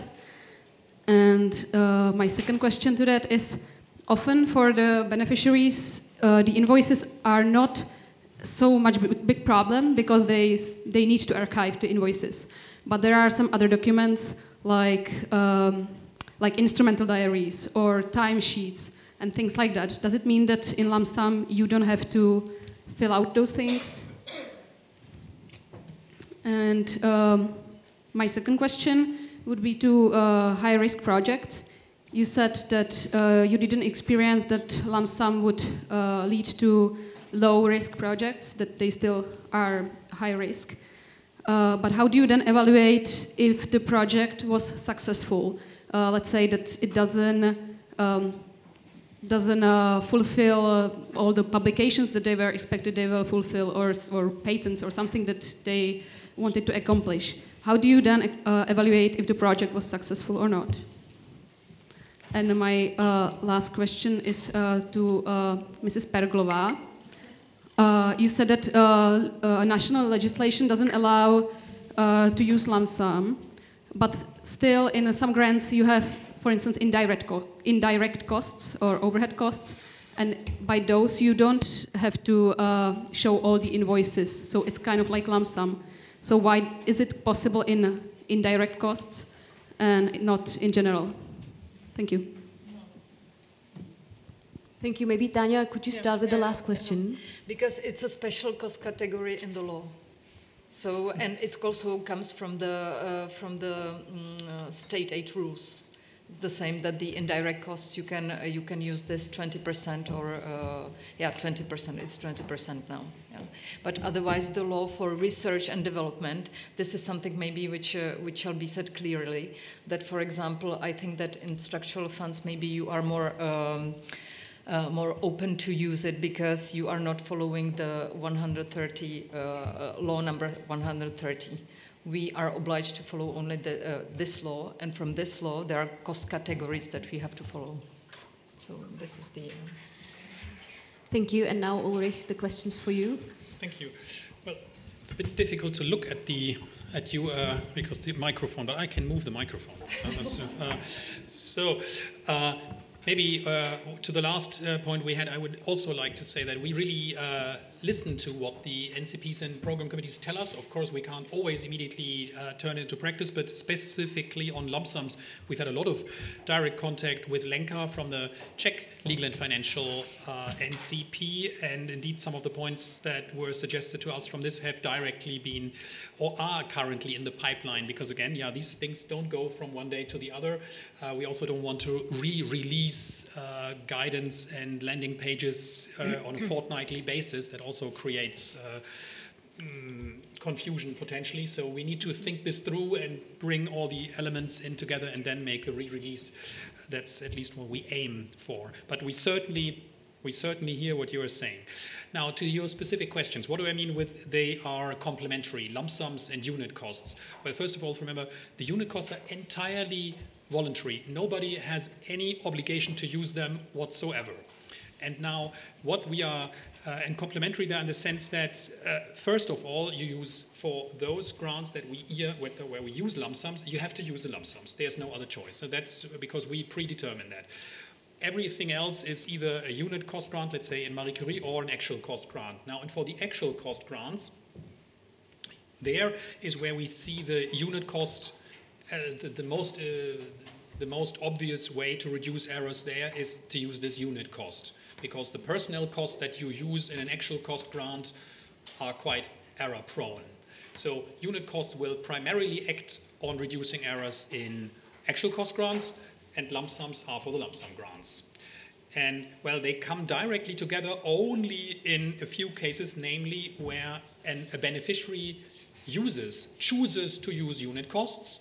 In that case, this beneficiary will in the future also have to use this unit cost in a lump sum grant. But of course, if the beneficiary is not using the unit cost, has no approved unit cost rate, they will continue with the lump sums as always. But indeed, I know for example, some directors of the executive agencies that execute the program for us, they already have in their mind a future where we would, I don't think this is going to come or not soon, don't worry, but they think of this. Unit cost could become ubiquitous. Everybody is using personnel unit cost, and then you bring this together with a lump sum, so you have a system where you have a relatively easy setup of the lump sum budget, because in the lump sum budget you already have your unit cost. But okay, that is a possible far future, or we don't know about it. It's certainly in some people's minds, but for the time being, complementary just means one acts on the actual costs and one acts on the lump sums. Then that you say that invoices are not a problem. Yeah, I mean, I've heard this to me, this is sometimes a bit curious, because people have told us for many, many years that the financial management is quite burdensome with all the various documents they need to keep. And now we even hear stories from universities that say, yeah, but we got used to timesheets in the meantime. And so what I hear is, for example, that some universities, for example, apparently in the UK, they have gotten used to using timesheets as a management tool of the university. So you keep tabs on what your researchers are actually doing. Might be attractive for the administration, but is not attractive for the researcher, because there we still, to the present day, hear from all the researchers they are not happy about timesheets.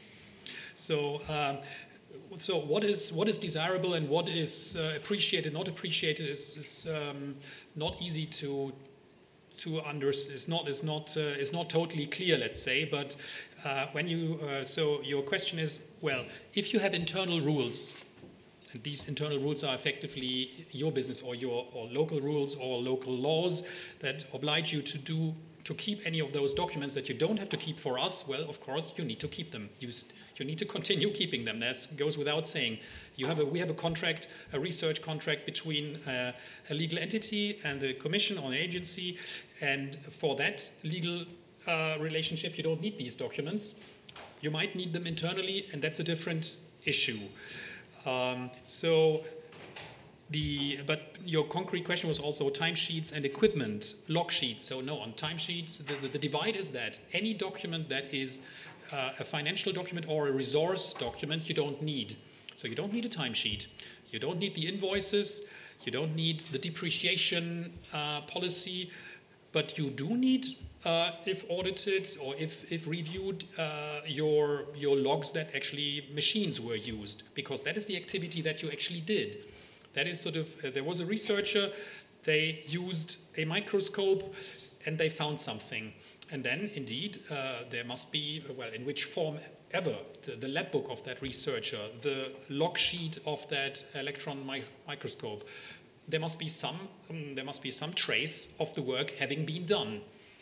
And that is the same for all grants. You must be able, it's in the model grant agreement, in all model grants agreements, it's the obligation to keep the documentation that shows that you carried out the activities as described in the grant agreement. I mean, be that work with an electron microscope, with a car, or with whatever, that doesn't matter, but you need to be able to show, you need to have documentation showing the work was done. And that also answers the last question.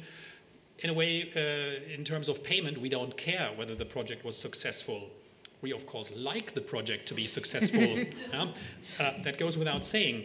We very much like the project to be successful, but we are not making the payment dependent on it being successful. So it has nothing to do with the number of publications or the number of patents or anything, or the number of conferences you attended. Nothing like that. It's really the question whether the work demonstrably was done. And I always like to use this example of a clinical study where we would like to see that indeed this study took place. There was a number of study subjects participating in the study, and if the result is that this intervention that was studied is utterly useless and will never ever be used, we will of course still pay for that study because the study took place. The fact that it was unsuccessful is, in terms of payment, entirely irrelevant. How much that we would have liked, of course, to see a successful clinical study, and that is true for all the work. And here the key message is we don't intend to have different standards. The standard of what is a successful, well, no, I shouldn't use the word successful, sorry, of what is a completed project, that is not changing at all. Thank you. Do we have other questions in the room? Okay.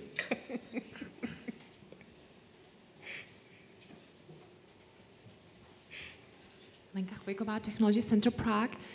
Evaluation. that also was mentioned, that is really important part, evaluation. What is your experience? Are there differences concerning the work of the evaluators compared to real cost grants? Or is it the same, because it seems that the expertise should be, at least for some experts, more into financial and administrative background? Is it correct or not? Is it necessary or not? Are there any differences? And it's probably the question for Ulrich. And for the rest of you, we discuss in the morning what could be the ways how to improve participation in the framework programs, and maybe also to have more evaluators who can learn how the projects look like, it could work. Also maybe for lump sum projects. Are people from your institutions or from your background, Czech people, involved as evaluators? What is your experience with that? And do you think, because here there are not only researchers, especially here there are many project administrators and managers, should they start being interested in being an evaluator because just this admin background? So maybe we can start with Lenka. Or Ladislav, just in order. So our question was concerning our role as evaluators. Like, okay, I'm a pure project manager, not a researcher at all. And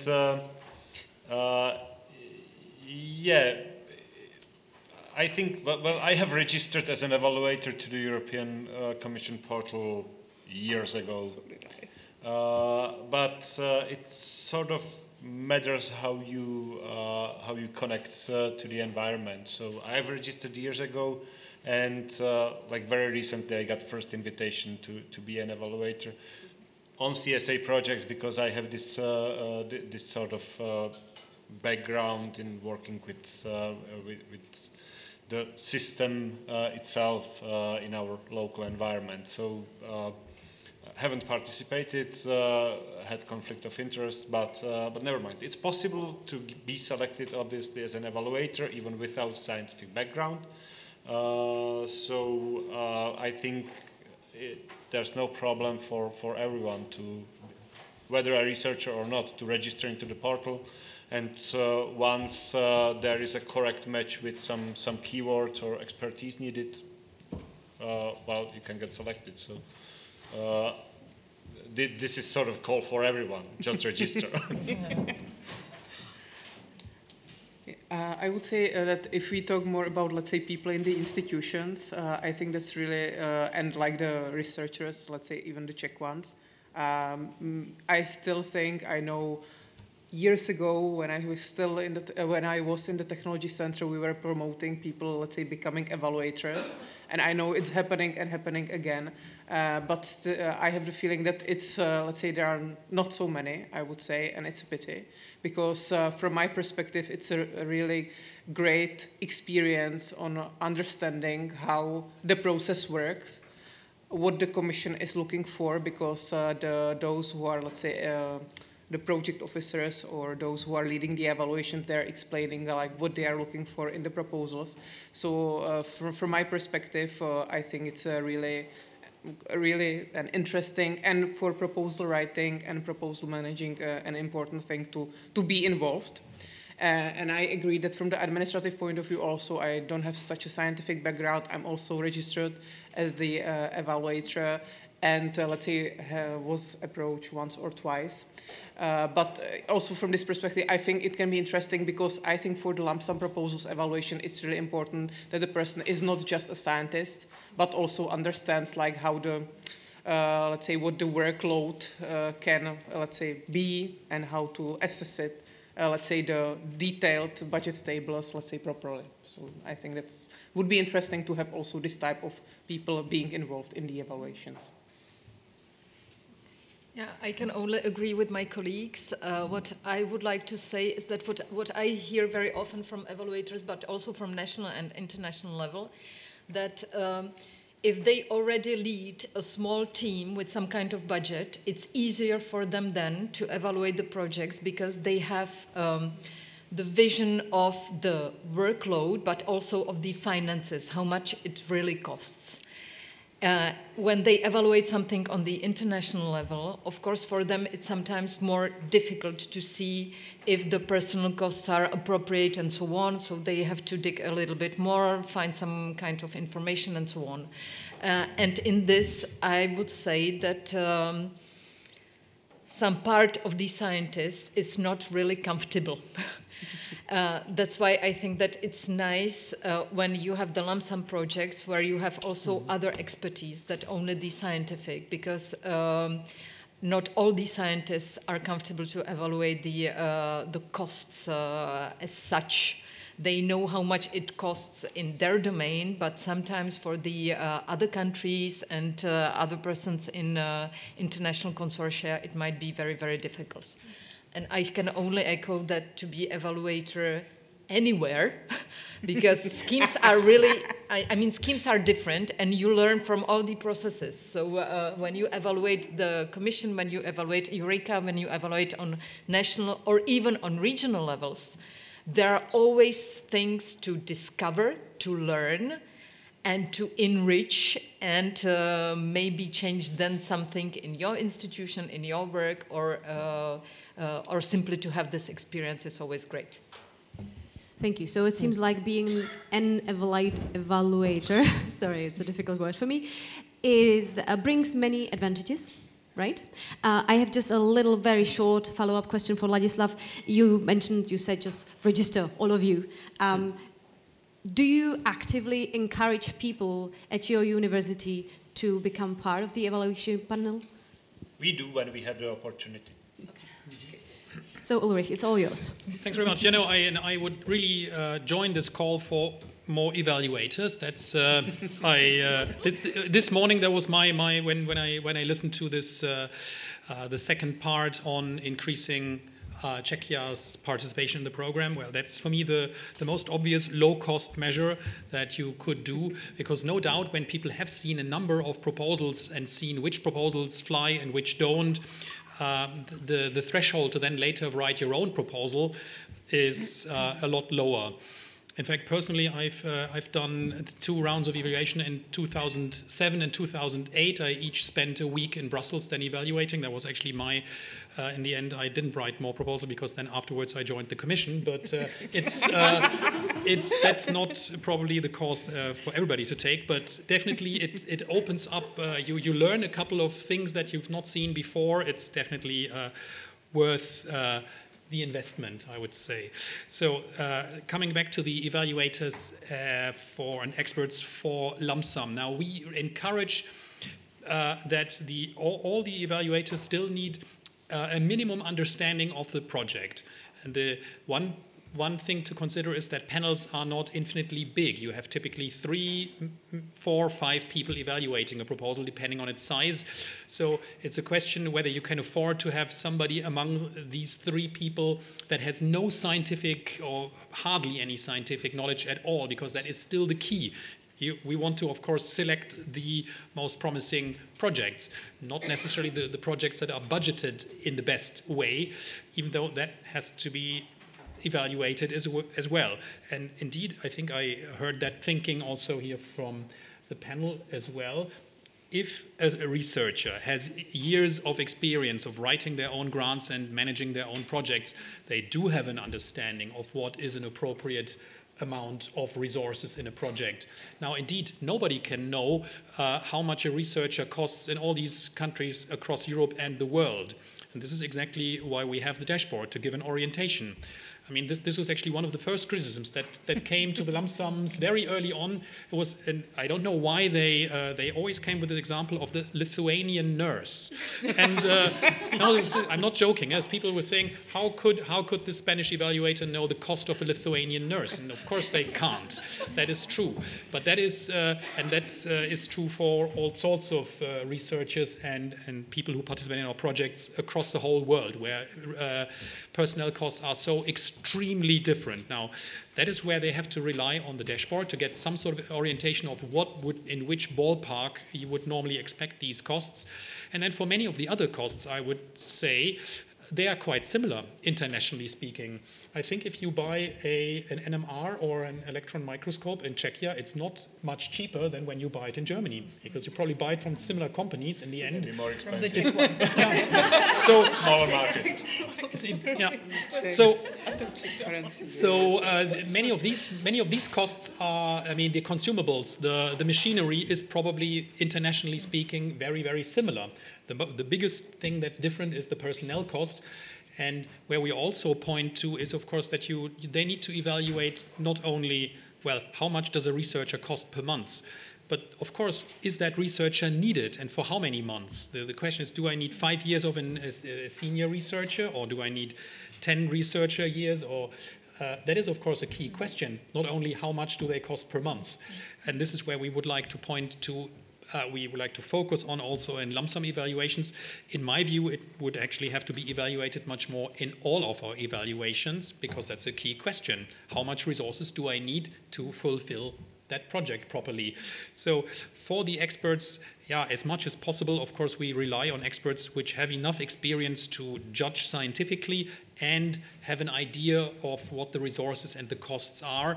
But absolutely, we also can have people who have no particular science background, as long as they can still have, as long as they can grasp the project. If we really counter, what we really don't want is somebody who is, if you like, an accountant. So we are not hiring PricewaterhouseCoopers and asking them to look at these budgets, because you need somehow an understanding of what the project is about. That is the standard we'd like to see. Thank you very much. We have time for one very last question. Okay, I see it. Antonín Fejfar, Institute of Physics, Czech Academy of Sciences. I may add a comment from the role of the evaluator. I have been evaluator for the EIC Pathfinder Open, and you said that it's good to see which projects do fly. We do not. Actually, after the evaluations are completed, they disappear from our dashboard, and to find out which of them have been granted, you really need to go and look for them on the webpage of the European Commission. So it would be very nice if you could think about us evaluators and provide that feedback to us. That would be really nice. Okay. The other point is, I'm not sure how much you are familiar with the evaluation process, but the evaluations are curated in the sense that we submit it and then we get feedback about if the evaluation has been done in an appropriate way. So one of the things is that we should not use too categorical statements. And I understand why that is. It makes sense. But on the other hand, sometimes I get the feeling that the result is kind of do not tell too much at all. And if the project can learn from that, then I would really argue for giving the evaluators leeway and allow them to say, oh, this project is not really good at all. And instead, I get a feedback that I should say it could have been better. And honestly, some of the projects are not good. Yes. Some of them are even schemes, which would be, but that's unusual. And I think that those do not fly. Yeah. But otherwise, it's fun. Yes. Yeah. No, I'm very happy to hear it's otherwise fun. I regret it's not so easy to get the information. I think you are able to get this information eventually, but of course it would be much nicer to have a direct information. I fully agree. I'll see with my people in the expert business. And then this last thing, I've been, as I said, I've been evaluator myself, and I've been project officer for quite a number of years. And well, the way I see this, these no categorical statements, it is our legalistic approach to research funding that is behind it. After all, what we don't want to see is endless amounts of redresses. So, I mean, you could also have a research and innovation funding culture where basically all the scientists and everybody accepts the verdict that comes from their peers. But that is not the case. What we see instead is everybody is going through the evaluation result letter with a fine-toothed comb, see if there's anything that they could pick out that might not have that gives them a hold to challenge the result, and then they will challenge the result. So I understand my colleagues who are managing these evaluations that they are trying to mitigate this a little bit by saying, okay, avoid a statement like this project is bad, or avoid a statement saying that this proposal did not discuss A, B, C. Because then they will come back and say, oh yeah, well, maybe not a lot, but here is a half sentence on page 57 where ABC is mentioned at least indirectly. So you're wrong. So you can't say that. And then okay, there is going to be a redress process, which is going to take lots of time of everybody, probably not going to lead to this project being funded in the end anyway. But well, you know, we could all agree to be approaching this less legalistically, but this is easier said than done, I'm afraid. Thank you very much. Thank you all of our 4 panelists for taking part in this afternoon session. I think that from this afternoon session we could bring back home not only the new information about lump sum, rebuttal, even the unit costs, but also the fact that getting involved into evaluation process broadens your horizon, and it's fun, and you might end up in the European Commission. So, ladies and gentlemen, the official part of this conference has reached its end. I firmly hope that you spent here beneficial and pleasant time. Thank you all for your attention. I thank also all our distinguished guests for their participation. And the end of today's program is not the end of this event, let's say, because you are welcome to stay a bit longer, have some coffee, do some networking, enjoy each other's company, and so on. So I wish you all a splendid evening and a safe journey back home. Thank you.